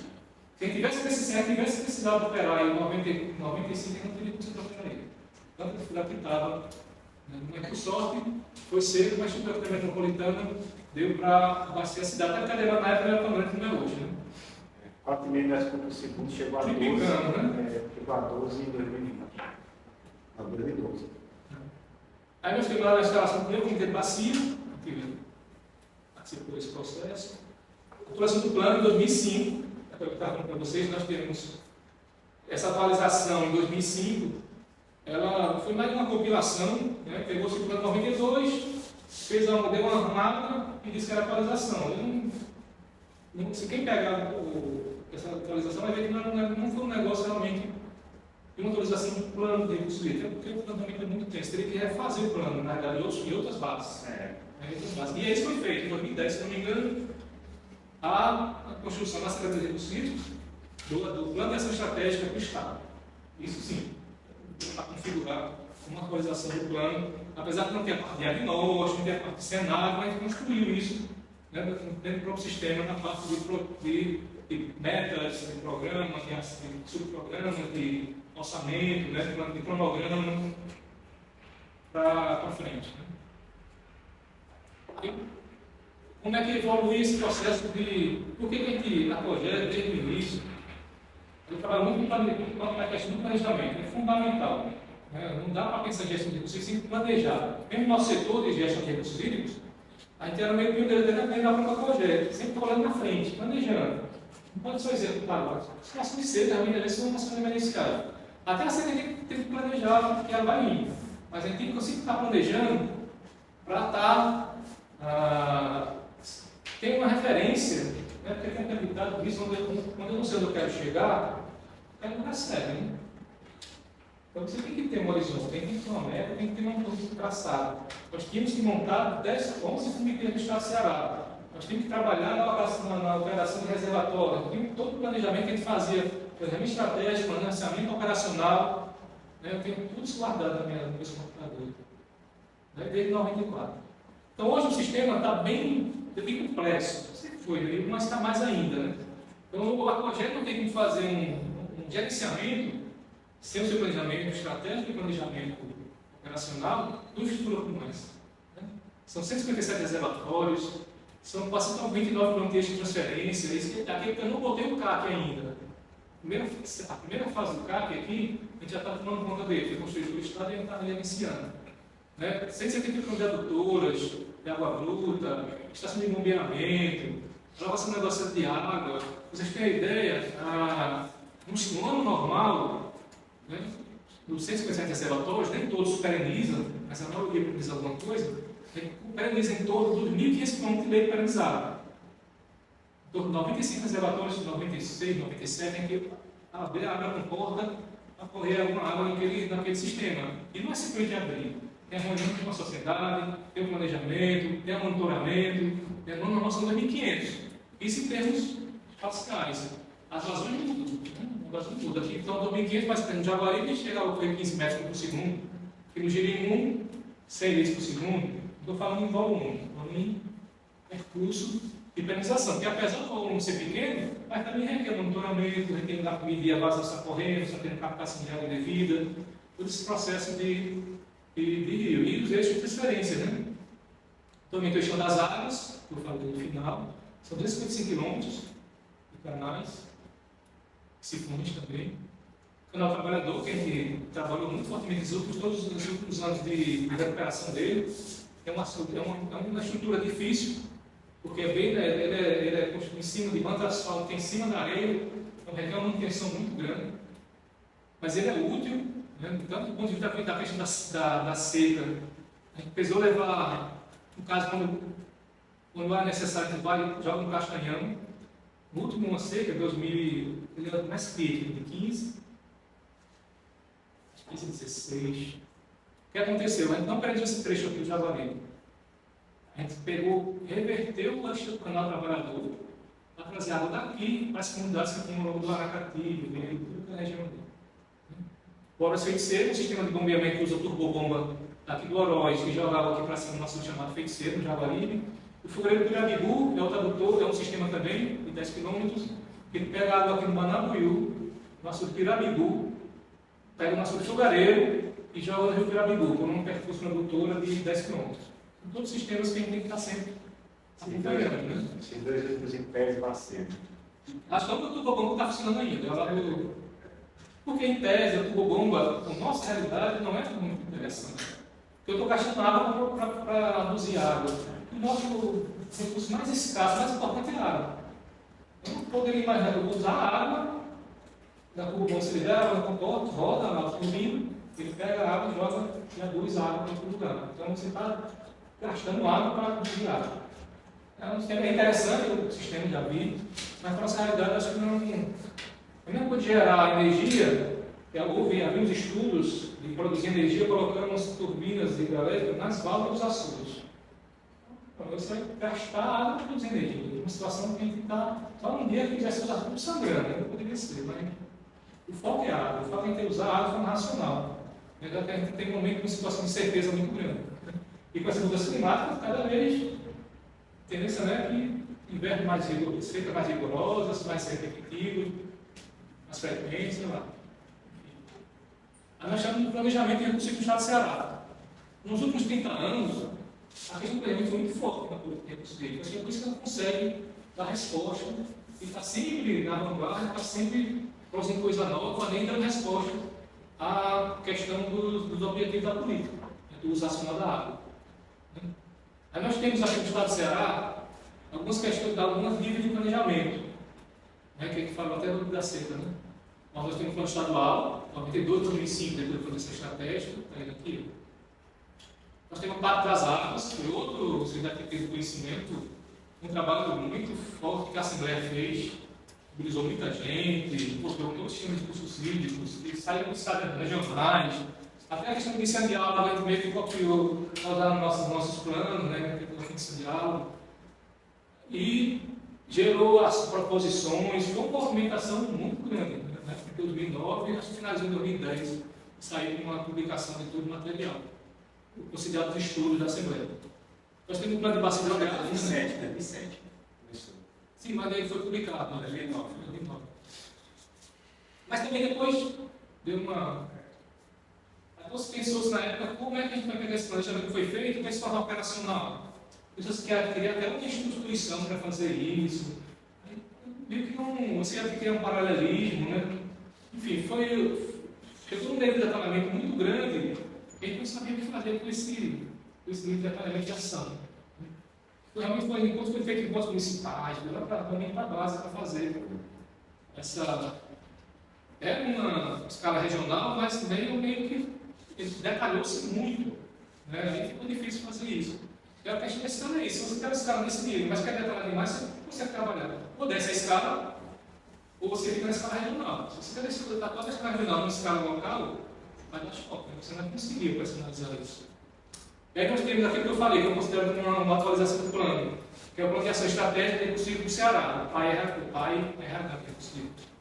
E aí nós tivemos pelo Biforá, lembra que eu falei aquela história que teve um descendo aí de água sobrando, e que a discussão era qualidade de água, não mais quantidade, que é o chamado programa Biforá, financiou um nível de planejamento que a gente não repetiu mais. A gente não sabe realmente se tem sentido continuar com isso, os planos de bacia e o plano de segurança hídrica. Bem paralelo, nós temos, por exemplo, o Salto da Caraú, nós temos o Salgado, nós temos o plano de recursos hídricos, que foi atualizado, e nesse meio tempo tem um plano de segurança hídrica, que não consigo ver como é que ele dialoga com o plano de bacia. E teve algumas questões também até operacionais de execução, que houve algumas dificuldades. Mas é uma coisa que foi criada, mas não sabe muito como vai equacionar, se é necessário fazer, se, o que a gente fez? Incorporou a segurança hídrica dentro do plano de bacia. É o ideal. E não tem um plano de segurança hídrica. A gente vai começar a criar plano, e não se comunica, começa a pulverizar ações. Então a tendência é que eu acho que a gente não repita esse instrumento. Tendência, né? Não sistema. Temos o plano de gestão de seco, que é desenvolvimento, que é o seu assista junto com a CODE, a Gerência Regional do Interior, trabalha no desenvolvimento desse plano de gestão de seco. E teve outro estudo, que também foi um plano de integração da Biapaba. Não era um plano de bacia, mas era quase parecido, né? Que objetivava você fazer uma integração da Ibiapaba com a Caral e o Coreaú, do ponto de vista de atendimento daquela região. Também não vai mais existir. Ele só existiu esse plano de integração ambiental porque na época não tinha comitê de bacia na região. Senão ele teria sido incorporado dentro do plano de região hidrográfica. Fez um plano aqui, em 95, foi a primeira experiência de planeamento do Estado de Ceará, de região hidrográfica, do Guru. E lá não tem comitê ainda. Aí tinha um plano diretor. Mas porque a bacia do Guru sempre foi vista como prioritária, era uma bacia piloto. Ali era mais um plano de desenvolvimento geral, assim, teve referência escrita pelo Pardaí. Eu usei a minha dissertação. Aí o Pardaí escreveu aquele tema, mas era mais como se fosse aquele plano de hidroagrícolas. O primeiro plano da nova era mesmo foi o plano de Jaguaribe Metropolitana de 2000. que terminou em 2000, que tinha começado em 96. 96 a 2000, mas como a gente fez. Esse de 85 foi até o Somir de Lena que fez, né? Mas ainda no antigão. Mas a gente se via, mas não era muito bom. Muito focado no diagnóstico. Você tem que ter quase todo ainda diagnóstico. É porque não tinha comitê de bacia, estava negociando, fazendo as interlocuções necessárias para a construção de uma agenda, de proposições, de programas. Chega nesse nível, mas não detalhamento com envolvimento social. Já que você está falando aqui tanta história, aí tem alguns registros, eu estou fazendo alguns registros. Um deles é o seguinte, a mudança do plano hidroagrícola de 94, ele teve referência em 94, terminou em 95, 96. E o plano de gestão que começa em 95, 96, ele deixa de ser chamado de plano de bacia, inclusive na época, por conta do Nilson. Nos batizou na época, lá com o diretor de planejamento, né? Na época, eu estava lá nos estudos e projetos. Mas foi o Nilson. Ele disse assim, vamos batizar de plano de gestão. Aí o Viana concordou. Então surgiu, para diferenciar do que existia nos planos da agrícola, foi chamado na época de plano de gestão de recursos hídricos. Tanto o do Curu quanto do tanto na área metropolitana quanto Plano de gerenciamento. gerenciamento de recursos hídricos. É. Foi. Aí o Nilson fez esse batismo para poder definir uma clivagem e dizer assim, a partir de agora é diferente. Quando também teve no início, construindo a metodologia desse plano que está executando, como é que ia ser a denominação dele? Se era plano de gerenciamento de recursos hídricos ou um plano de recursos de região geográfica? Aí predominou o plano de recursos de região geográfica. Acho que ficou bom que o nome, a história já construiu que o plano de recursos hídricos agora não é mais gestão. Não tem nada a ver com um aproveitamento. Aí aqui só para a gente ter uma ideia de como está a situação dos planos. Nós estamos em plena execução desde 2020 desse programa de atualização e elaboração. Não gosto de falar de atualização, porque é um novo formato. É a elaboração de 12 planos de regiões geográficas do Estado. Aí como é que estava a situação quando a gente pegou? Já que está falando de plano, né? Como é que está a situação do Curu? Foi realizado o plano de 96, que tem um horizonte até 2020. Já tinha uma demanda grande desses três comitês, né? Tanto o Curu da Sérgio Sertões não tinha plano em vigência, e foi elaborado o do Curu, que já está publicado, já está aprovado. Esse também, no final eu mostro para vocês, também já está aprovado esses dois. Do Acaraú foi elaborado em 2010, e está ali em tese sendo atualizado agora, em 2022, mas ele foi paralisado. O Coreaú foi feito também em 2010 e atualizado agora em 2022. O litoral, os horizontes. Em tese, esses planos estavam todos válidos, estavam vigentes. Os planos das regiões geográficas do Estado Ceará estavam todos vigentes até 2030. Mas já está considerado do ponto de vista metodológico, das ações, não, que é muito Diferente. Tanto que tem orientado o pessoal que tem um horizonte, mas esse plano tem que ser revisitado de vez em quando. De quatro Não está no plano de ação. É porque eu acho que tem uma confusão entre horizonte, talvez assim, entre horizonte e validade, né? No planejamento, já tem essa confusão. No planejamento, as pessoas pensam às vezes que o planejamento é o seguinte, é tomar decisão sobre o futuro. Não. O planejamento é tomar decisão do presente olhando o longo prazo. Então, você olha até 2030 para decidir o que vai ser feito no próximo ano, nos próximos 2 anos. Aí daqui a 4 anos você olha até 2034 para poder olhar o que você vai fazer nos próximos anos. Por quê? Porque a única certeza que a gente tem é que a gente não tem capacidade de previsão, exatamente. Não tem uma capacidade grande de previsão. E aí a qualidade da informação nesse período muda.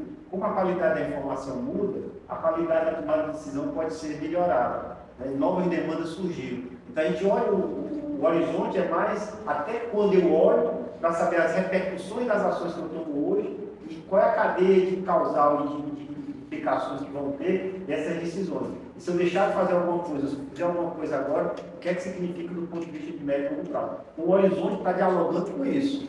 Né? Mas a decisão é a decisão, olhar o futuro para tomar a decisão no presente. O horizonte é isso. Qual o tempo que eu olho no futuro? Até que tempo, né? Qual o tempo não? Até que tempo eu olho no futuro para decidir o que eu vou fazer nesses próximos anos. Aí daqui a 3, 4 anos, assim, tem informação de novo, tenho que olhar de novo o futuro porque o contexto mudou. Vai discutir na questão da priorização das ações. Pela primeira vez, nossos planos estão priorizando a ação. Em curto prazo, médio prazo e longo prazo. E a discussão do comitê, para poder relativizar isso, a gente vai deixar muito claro, porque no começo foi intenso. Pessoal, essa priorização não é até de 30 anos, não. A priorização é hoje. Essa é média. Pode ser que daqui a 4 anos, o que era alta prioridade, baixa para a média. O que era baixa prioridade é alta. Então, a orientação dos comitês é que a cada 4 anos, 5 anos, se revisite esse planejamento, esses programas, para poder fazer. E é uma coisa que é factível. Dá para fazer. Né? E isso tem outro ponto que o Bida levantou, que assim, como os planos agora reduziram aquele diagnóstico, que era caríssimo, o plano pode se tornar, talvez, mais barato, com as metodologias que estão sendo desenvolvidas. Então, por isso, essa possibilidade de atualizar se tornou mais factível, do ponto de vista, inclusive, orçamentário. Porque aí você consegue fazer essa atualização, porque o plano vai ser o quê? Sinalização, diagnóstico mais simplificado que era o TRO, uma sinalização, ou seja, como é que esse futuro, as possibilidades de futuro e que tipo de ação eu tenho que tomar agora. E não tem mais aqueles estudos básicos que ele estava analisando. O da metropolitana já teve, acho que agora já tem. Deixa eu ver. Então tem que ficar ali do lado, viu? Do computador. Será que não está? Tem uma contabilidade.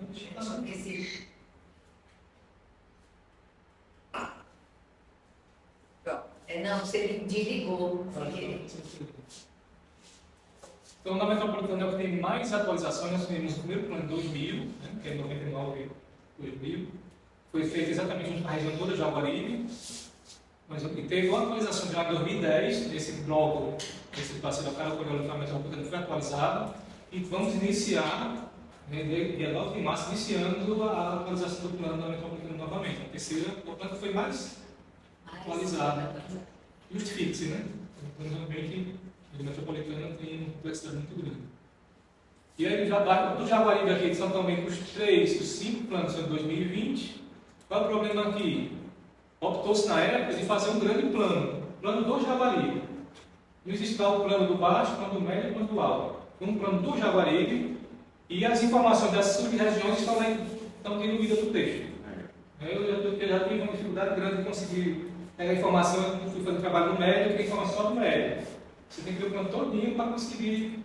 E a reivindicação fica dos comitês, também na época não tinha o comitê do baixo médio criado, em 99, né? O comitê do baixo médio criado em 99, não tinha os outros comitês, mas ao longo do tempo, foi a reivindicação dos comitês também que fosse sedimentado. Ou seja, fazer um plano para cada unidade de planejamento, alto, médio, baixo, Anabuiú, e a gente, do sistema de recursos hídricos, da UFC, está pensando no processo de integração da bacia. Você tem os planos segmentados, mas tem que ter em algum momento uma integração, porque não deixa de ser uma unidade, né, hidrológica, né, do Grande Jaguaribe. Por isso não dá para chamar médio e baixo médio Jaguaribe como bacia de médio Jaguaribe, não. É região hidrográfica, enquanto unidade de planejamento. Aí vamos para a fundamentação estadual, né, da nossa lei 14844. Ela foi atualizada, né, a nossa 996 em 2010 foi atualizada.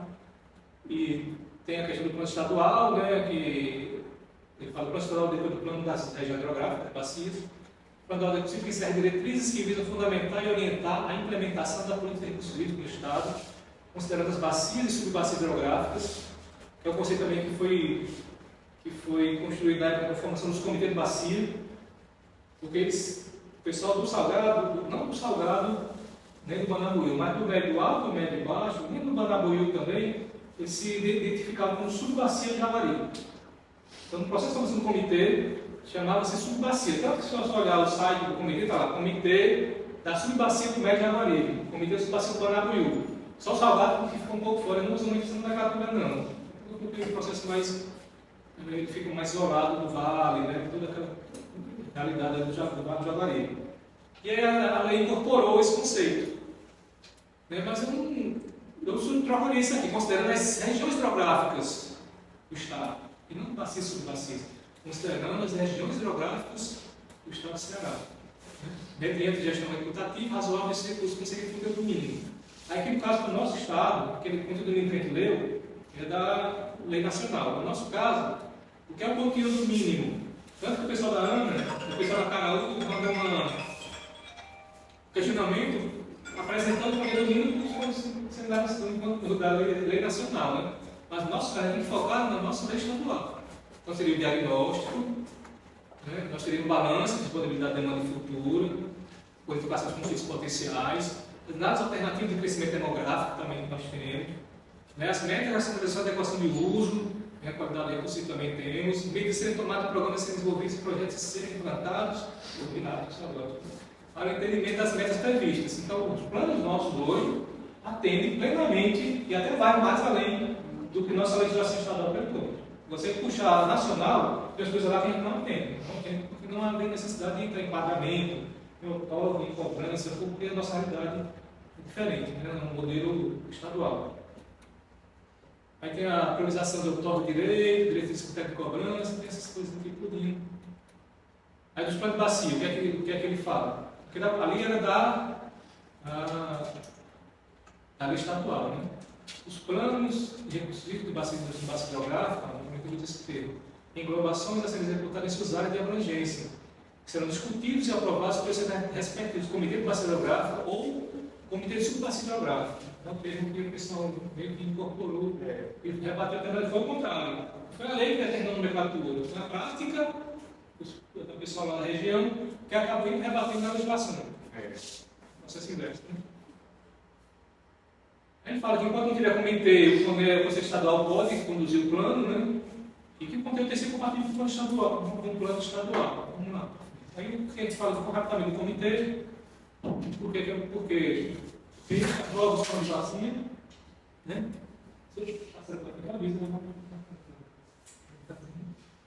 Eu estou saindo explodindo esse tijolo aqui. Não. Qualquer coisa ele vem para cá. Né? Então, como eu falei para vocês, a princípio, nós tínhamos 11 unidades de planejamento. Essa região aqui, que é a única região que tinha fronteira, apesar que eu descobri uma coisa recentemente, nós temos uma unidade federal aqui. Por 30 anos eu descobri isso. Tem aqui no pedacinho do Alto Salgado que é do Pernambuco, mas a gente esquece essas coisas. Mas a ANA criou uma unidade federal gestionada aqui, um riachozinho que entra aqui, entra no Rio Grande do Norte e volta para o Ceará. É uma... Desse tamanhozinho. Já passei para a Sandra analisar e botar um diagnóstico, pesquisar como é que é isso. Mas em geral, nossas unidades são Nunca todas ninguém ouviu independentes. falar dela, né? Até agora 30 anos, deixa passar. Aí essa região é a única região que drena os rios para cá, né, que são os afluentes, o rio Poti, que afluentes do Longá, né, que desce aqui na Serra de Ibiapaba, que se frente de Crateús. E essa última região, a montação que passei exatamente porque é uma unidade que residiria federal, porque está relacionada com a unidade da União. Só que demorou, a gente estava vamos fazer. Então a gente começou a fazer o plano, que eu coordenei esse trabalho aqui. Começando a montar o plano, que é o quê? Montar o comitê da bacia do Parnaíba. Se você olhar documentos antigos, essa região tem duas nomenclaturas. Ou era chamada região do Parnaíba, ou era chamada região do Porto Longá. Nenhuma das duas atenderia o que ela é realmente. Né? Porque ela não é nem bacia do Porto Longá, ela tem alguns tributários que vão na bacia do Porto Longá. E aqui eu tenho as nascentes. Enfim, aí a gente, no processo de construção do comitê, discutindo grandes eventos aqui na região toda, nós chegamos à conclusão que tinha que ter essa unidade. Os comitês não tinha como ter, porque uma região hidrográfica, unidade de planejamento, já diz o nome, unidade. E não existia essa unidade. Dentro do ponto de vista fisiográfico, aqui é serra, com vegetação, né, atlântica e tal, lá subterrânea aqui, no aquífero. E aqui se deve ser sertanejo. Do ponto de vista institucional, eles não se comunicavam. Não tinha ligação cultural. Então, o que aconteceu? Discussão do próprio pessoal da região, nós segmentamos essa unidade em duas. Isso em 2010. Fomos um processo, eu que preparei o processo, mandei para o Conselho Estadual de Recursos Hídricos. Essa própria sociedade escolheu o nome das bacias, nós fizemos seminários aqui para identificar qual o nome que queria para essa região hidrográfica. Aí essa aqui foi o Conselho Bacia Hidrográfica da Ibiapaba. E essa aqui ficou sempre um bacia hidrográfico Sertões de Crateús. Então, o nome da denominação dos próprios usuários que escolheram e votaram nessa nomenclatura. Isso em 2010. Se vocês olharem lá os documentos do Conselho Estadual, já está lá tudo escrito no processo, né, para a gente criar essa nova unidade e formalizar essa unidade dentro do sistema nacional. Essa é uma questão à parte. Então, somos de bacia, né? São os 12. Os outros são exatamente esses 12 que eu falei para vocês. E aqui também trabalha no nível de planejamento importante. Nós fazemos, junto com os comitês de bacia, já que apoia a Secretaria Executiva desses colegiados, seus planejamentos estratégicos. Então, nós fizemos um planejamento estratégico em 2006, né, todos esses 10 comitês aqui, e nesse segundo ciclo, de 21 e 22, fizemos um planejamento estratégico. No caso, eu não participei diretamente, nem diretamente, a pessoa da gestão de recursos que faz isso, da gerência de gestão participativa. Fizeram um plano estratégico desse segundo ciclo em todos os comitês de bacia. Né? No horizonte de 5 plano estratégico. Né? O livro de planejamento de 5 anos, com aquela ideia de visão de futuro, missão, fortaleza, a questão da força, né? Fortaleza, oportunidade, fraqueza. Então, aquele processo metodológico de planejamento estratégico típico, que foi executado nesse período também nos comitês. E assim, já chegando para o final, eu achei interessante trazer também, para dar essa ideia de planejamento na prática, como é que isso funcionava do ponto de vista até do financiamento das intervenções estruturais do Estado, e mesmo não estruturais. Nós tivemos o primeiro financiamento focado em recursos hídricos em 93. Era um financiamento do Banco Mundial, era um ProURB, um programa de urbanização. Mas houve negociação na época, no Banco Mundial, Zé Pérez, né? Ele Pérez. E Pérez está no secretário de planejamento, mas quem assinou não foi ele, não. Foi assinado no final de 94. Porque aí o que aconteceu? Houve negociação para que houvesse dentro do ProURB o componente de recursos hídricos. Era a tese dos vazios hídricos. A ideia de vazios hídricos. Então, tudo é técnico de planejamento. Quando eu lembrei de Pérez, porque esse era o que o Pérez falava, né? Vazios hídricos. O que foi feito? Foi pensado o Estado, onde é que estão os açudes e onde é que existe uma situação de um açude próximo. Mas realmente vazios hídricos. E foi priorizado dentro do ProURB esses reservatórios, que serviria, como é que se interliga com o urbano? Porque saíam adutores desses açudes para abastecer determinadas cidades. Tem essa interligação. E foi fundamental esse planejamento, tanto do ponto de vista de infraestrutura, como do ponto de vista de desenvolvimento institucional. Havia recursos do Banco Mundial dentro desse programa para a questão do desenvolvimento institucional, os comitês de bacia, né, todas essas questões relacionadas à estruturação da gestão de recursos de planejamento do Estado do Ceará. Né? Mas em Pérez, Miranda, o irmão do Miranda, Ricardo Miranda, foi que estava no processo de negociação com o banco do ProURB e avisou que como é que vai ter cidades, era uma rede de 20 cidades que você criar, cidades secundárias no Ceará. Como é que cria essa rede de cidades sem água? Aí foi que teve a questão dos vazios hídricos. Mas o personagem chave que a história às vezes não lembra é Ricardo Miranda. E aí começou. Aí depois, na negociação, no final de 93, é que veio o John Bispo e o Kelvin, e aí faz a composição da existência da Cogel no final de 93. E em dezembro de 94, Alexandre Figueiredo, que estava respondendo inteiramente pela Secretaria de Recursos Hídricos, vai ao Washington fazer a assinatura do ProURB. O Secretaria estava no encontro do Jaguaribe, em 94, no julho de Essa 94. parte a gente não... Mas estava achando no seminário. A Karen também, ela estava lá também. Então, assim, porque não foi só a infraestrutura. O importante desse recurso, que vem para recursos hídricos, além da infraestrutura, tem a transformação muito importante, né, que o Banco Mundial estava apostando, a estruturação do sistema, dos comitês de bacia. Foi aí que a gente conseguiu ter uma autonomia, uma liberdade de atuação para criar metodologia. Porque para você criar, tem que ter liberdade. Você não consegue criar amarrado. Ninguém consegue. Tem que ter liberdade. Então, o Banco Mundial meio que deu uma salvaguarda, vamos dizer assim. A gente precisa que o poder avance. Precisa que os comitês sejam criados. Toma o recurso. Então, tem recurso para a gente poder utilizar. Porque se fosse depender de recursos do custeio do governo, não teria como avançar tanto. Esses programas foram importantes para isso. Mas na parte dos vazios hídricos eu trouxe, tentei, isso foi ontem ocorrendo, tentando pesquisar nos meus documentos lá, eu consegui essa tabela, que são os açudes, se tem alguma falha você vai pegar na hora, né? Mas aqui são os açudes que não precisam pelo ProURB, né? Até 2000, 96 até 2000. Exatamente quando o Estado se organiza, porque até então os grandes reservatórios do transporte eram feitos pelo DENOS. Mas nós temos assuntos aqui importantes, como sítios novos aqui em Calcaia, né, o Flor do Campo no Oriente, assuntos importantes como Buquém, Cariús, o Itaú de 77 milhões. Né. Esse assunto de Rosário Lavra Mangabeira foi importante para abastecer a cidade, a região lá. Tem um assunto aqui também importantíssimo, como o assunto de Angico, lá para o Boreaú. O Souza, coitado, né, tem vindo pegar água, esse assunto, né, mas foi importante para a ideia. Eu sou o Balbarra Velha e Monsenhor Tabosa. Monsenhor Tabosa também tem dificuldade de pegar água, mas é lá em cima da serra. Mas foram assuntos importantes para atender essa carência de abastecimento em determinadas regiões. Esse cachoeiro aqui, com o Encerramento da Aurora ali, ela sofria com abastecimento de água. Tinha que liberar açude lá no açude de Cedro, açude de Barro, para caminhar ali no município, atravessar a fronteira para chegar em Aurora. Era uma briga danada, fui lá fazer vários desse conflito, até que realmente construiu o cachoeiro e resolveu o abastecimento do município de Aurora em 2000. Foi um assunto importantíssimo nesse foco de abastecimento da cidade e também para múltiplos usos, né? Como tem o Muquem, o Itaúna.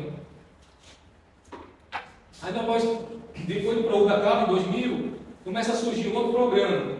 Porque o ProURB era o que? Urbano e hídrico. E aí, dada a especialidade que foi demonstrada, dada a capacidade gerencial de planejamento de recursos hídricos, começa a se gestar um programa só de recursos hídricos. É o Progerir.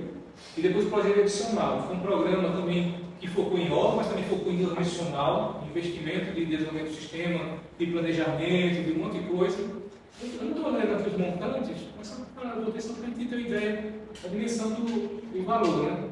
O período do projeto foi 247 milhões de dólares de investimento, né, na região. É uma contrapartida do Estado e isso é recomendado pelo Banco Mundial, sem querer emprestado. Porque às vezes quando ficava mexendo com a pessoa do banco, ele chegava nas reuniões e a gente estava dando dinheiro. Eu não estava dando o que você quer dizer, não. Na verdade, a minha está emprestando, não está dando, não. Mas tinha que ter um certo cuidado institucional, né? Dessas coisas. Era tudo empréstimo, né? E o Progeri, ele avança do ponto de vista da intervenção de estudos aquíferos.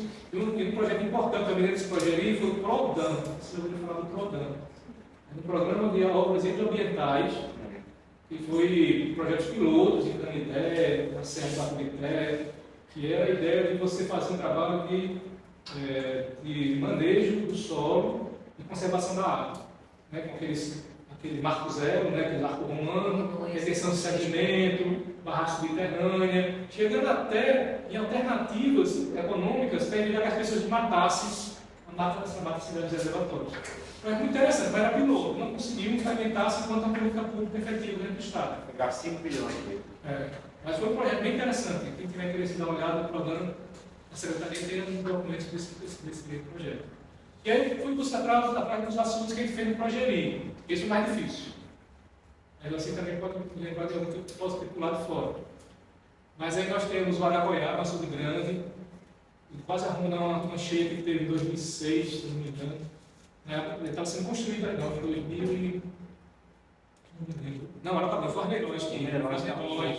Em 2000 chegou a arrombar, né? 2000, lá. Mas por quê? Porque começaram a fazer o chovendo, né? Não dava para fechar o boqueirão, ainda chovendo. Foi uma decisão que não seguiu o planejamento. Não serve o planejamento para esse tipo de situação. Porque o planejamento dizia, não fecha. Os técnicos diziam, não fecha. A decisão fecha, aí não tem problema.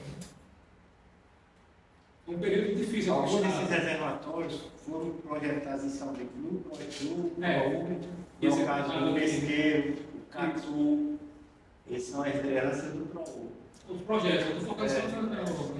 Vai ter uma das Neirosa aqui, um assunto importante, a gente faz isso de açudes públicos, os assuntos menores, né? São recentes, esse macaco, esse preto, de pequeno porte, né? Aqui o Araguaiá é um assunto importante, ali foi estratégico no metropolitano, ele fica assim do assunto Pacajus, né? Então ele fica meio com uma reserva estratégica para guardar, quando você joga no Pacajus, porque a história da água desce, a água não sobe. Né? Então se você quer reter água, não tem os reservatórios mais elevados, que você pode liberar depois. Então ele funciona meio com a caixa, esperando a necessidade de jogar água para o Pacajus. Um assunto do porte grande, né? E até sangrou esse ano, na Araguaiá. Aí nós tivemos o PROAGUA semiárido. Aqui teve algumas ações institucionais também, mas com foco também na área de infraestrutura hídrica. Né? Isso tudo é fruto do planejamento. Você não pega um financiamento desse, se não tiver um processo de estrutura de planejamento, que você mostra para o Banco Mundial, os órgãos financiadores, olha, tem um planejamento aqui, avançado, isso aqui. Então o planejamento é necessário para que a gente possa conseguir até a linha de financiamento. Se eu trouxe mostrei para cá, isso é resultado do planejamento. Então, o projeto não vem de repente. A primeiro faz aqui, eu tenho um plano, eu tenho um arcoador institucional, eu tenho equipe técnica, eu tenho todas as funções necessárias, planejei, você consegue pegar recursos para fazer as implementações necessárias, seja estruturais ou não estruturais. Né? Aí, no caso, aí é um programa federal, né? Quem captava recursos lá, acho que era foi um dos mais captou recursos desse PROAGUA. E aí teve alguns assuntos importantes também nessa época. O assunto gameleiro, era lá na açude gameleiro aqui da Pipoca, foi importante esse assunto lá na região, na questão de falta de abastecimento. Açude Mici também, o Marília e Madalena, que vivia com problema de falta d'água. E ao Santos, esse açude aqui também foi importante, em questão de abastecimento. Então foi faltado um pouco, muito do abastecimento das cidades, com a água. O PROAGUA semiárido. E aí também trouxe outras intervenções estruturais com fontes diversas. Nós temos aqui o açude Diamantino, lá em Marcos, região norte, o Germinal, o açude do secretário, né, na Inflamácia, açude pequeno, mas estratégico para a Serra, açude serve todo ano, mas é um açude não pode até nem fazer maior porque ia ter problema de inundação de área. Terminar o secretário Teixeira. É, secretário Teixeira. O secretário de Defesa. Não, a massa é o Teixeira aqui dentro. O Amarelas foi mais recente, do ano passado, né? E a Melancia, nós falamos do Curu, que é uma bacia que estava saturada, assim, entender a oferta, né? Toda a oferta estava comprometida. Tem um açude que não é tão grande, mas é uma contribuição que pode ser dada ao Vale Canalizado do Curu. E tem os dois açudes que não foram construídos pelo sistema de recursos hídricos, foi pelo sistema das cidades, né, pelo Ministério das Cidades, né, reproduziu isso pela Secretaria de Cidades, e foram feitos os reservatórios, mas aqui são reservatórios de contação de cheios, do Maranguapim e do Cocó. Mas a gente foi construído pelas cidades e passaram para o sistema de recursos hídricos. Né, são os pequenos, o Cocó e o Maranguapim. Ainda tem que, em tese, ele deveria, no inverno, encher e secar ele durante o período seco, para ter uma reserva de espera, né? Vamos de espera na próxima chuva. A gente sabe que a Funchal é difícil para ter açude. Então, você imagina secar um açude, não é tão simples. É complicado. Mas ele foi feito para isso, para secar, ter vamos de espera para quando vier essa cheia, porque tem muito problema de enchente aqui no Rio Maranguapim, né? O Siqueira, também chamado Siqueira. Depois eu descobri também chamava ele de Rio Siqueira, ele passa lá do bairro. Eu trabalho por lá também. E obviamente, eu não posso deixar de falar das intervenções federais, nesse período de planejamento, de recursos, só que existem os grandes boqueirões e o DENOX vai fazer de acordo com o seu dinheiro. Tem dinheiro, faz, tem dinheiro, paga. Então não é uma coisa tão planejada do ponto de vista, né, de intervenção, né? Mas quando tem recurso, ele consegue, aí faz a implementação. Tem um assunto que está em obra ainda, que é o assunto de fronteiras, lá no Crateús, na fronteira com o Piauí. Aí nós tivemos para o sul, eu só botei o assunto do período que eu estou falando, né? 96 a década de 90 para cá, que é o período de planejamento, gestão e água do Estado. E um assunto importantíssimo, como o Castanhão, como o próprio Figueiredo, apesar de ser um volume enorme, né? Mas ele nunca conseguiu pegar água. Mesmo agora, essa chuva, ele não pegou quase nada. O Taquara é um assunto importante da região de Salgado, foi da região do Sobral, do Norte, do Acaraú. Foi importante essa assunto lá na região. Fortalecer o sistema de canalização do lago, né? O Lago já está fazendo um estudo do Canto das Pedras, né? Que são os açudes da Macaraú, que ainda há possibilidade de construir. Canto das Pedras não é Coreão. Pedregulho, né? Pedregulho. Pedregulho. Essa pedra é lá no Coreão. É 1 milhão de vezes. Porque juntou dois açudes, né? É quase Moroso, né? Assim, bem mais. Bem Moroso. É Pedregulho. Não, eu pego os açudes no Rio Norte. Pedregulho. Do lado da Acaraú. Eu não esqueci. Tem um canto e outros lá. Aí nós tivemos outro programa, que é o Piforar. Esse caso aqui não é um programa de recursos hídricos especificamente, é um programa de resultados, com componente de recursos hídricos. E esse projeto era diferente porque era assim, era um programa de empréstimo, mas com resultado. Eu tinha as cotas a receber a cada ano, eu só receberia aquele valor se eu conseguisse atingir as metas propostas pelo banco. Então, se eu não tivesse a meta, eu não receberia todo aquele recurso do empréstimo, eu receberia menos. Não seria um programa de resultado. Aqui o que é importante aqui que eu tenho que destacar, o projeto Malha d'Água. Aqui, através do financiamento próprio, o Piforar começa a ser construído, não é feito para a execução do projeto Malha d'Água, né, que você deve conhecer, que é um projeto importantíssimo, já em execução lá na região do Manabuiú. Né? Sertão Central, né? Sertão Central. E foi aqui que foi feito o plano de segurança hídrica, que eu falei. E eu acho que eles estão lá, tem mais. Esse modelo. Então, finalizando. Aí eu quis trazer da prática. A gente faz planejamento do sítio. Existe planejamento dentro do Estado do Ceará? Sim, e é importantíssimo. E é o fundamento da política. Né? Se o novo paradigma é a participação, o fundamento essencial da política recursiva é o planejamento. Vocês terem ideia, o Fechão das Águas, por exemplo, antes do Fechão das Águas, a Fortaleza consumia 4 metros. Metros por segundo. 4 metros por segundo. Se a gente ficasse esperando, sem planejamento, passasse 10 anos, ia duplicar o volume e não teria onde ir para Ceará. Então já foi uma projeção. Esse Fechão das Águas demorou em torno de 16 anos para ser concluído, desde o projeto até a última fase. 16 anos. Isso é planejamento. Né? Você diz, olha, vou precisar de água metropolitana vou precisar de água no eixo industrial do PECEM, o que é que precisamos fazer aqui? Você planeja e vai para recursos. Esse foi um projeto que foi financiado pelo governo do Estado, né, a partir do dinheiro do PAC, né, mais de 1 bilhão e 500 milhões de reais, em 5 trechos. O primeiro trecho foi inaugurado em 2004, o segundo e terceiro trecho foi inaugurado em 2009, o quarto trecho, que chegava água para Fortaleza realmente, em 2012, né, se não fosse esse eixão, teria faltado água em Fortaleza, na seca de 2012. Imagina Fortaleza sem água para abastecer distrito industrial, uma população quase metade, né, da população do Estado, serviços. Imagina qual caos seria, acho que a Goiás fechava, se eles tivessem deixado acontecer situação dessa. E aí foi inaugurado uma fase em 2014. É só um exemplo da prática.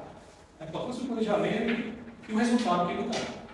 Você, naquele horizonte, eu estou aqui, qual o cenário, onde é que eu quero chegar? Que o eixão começa em 96 mesmo. É mesmo que eu 16 anos. 96 ele começa a ser pensado. Dentro do plano da metropolitana. Isso aqui com certeza, eu tenho certeza disso. A primeira vez que foi inaugurado em 2004.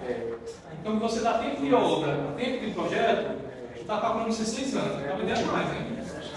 Eu me lembro o seguinte, quando a gente começou a discutir em 96 e 97, no plano da metropolitana, teve umas discussões importantes com a consultora.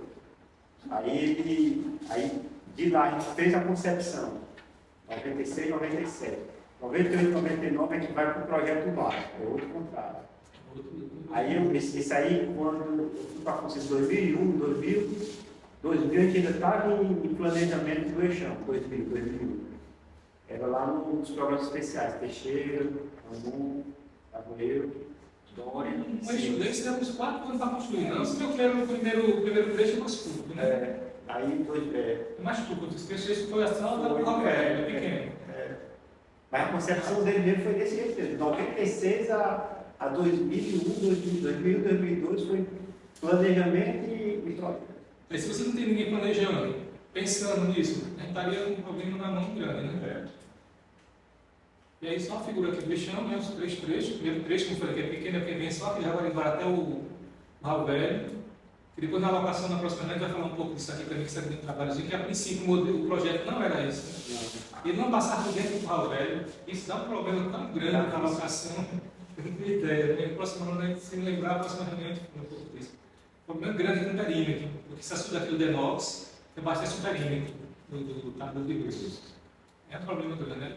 Porque a princípio ele não ia passar por aqui, ele ia passar por Folha do Iguaçu. É o segundo trecho, até a Serra do Férez.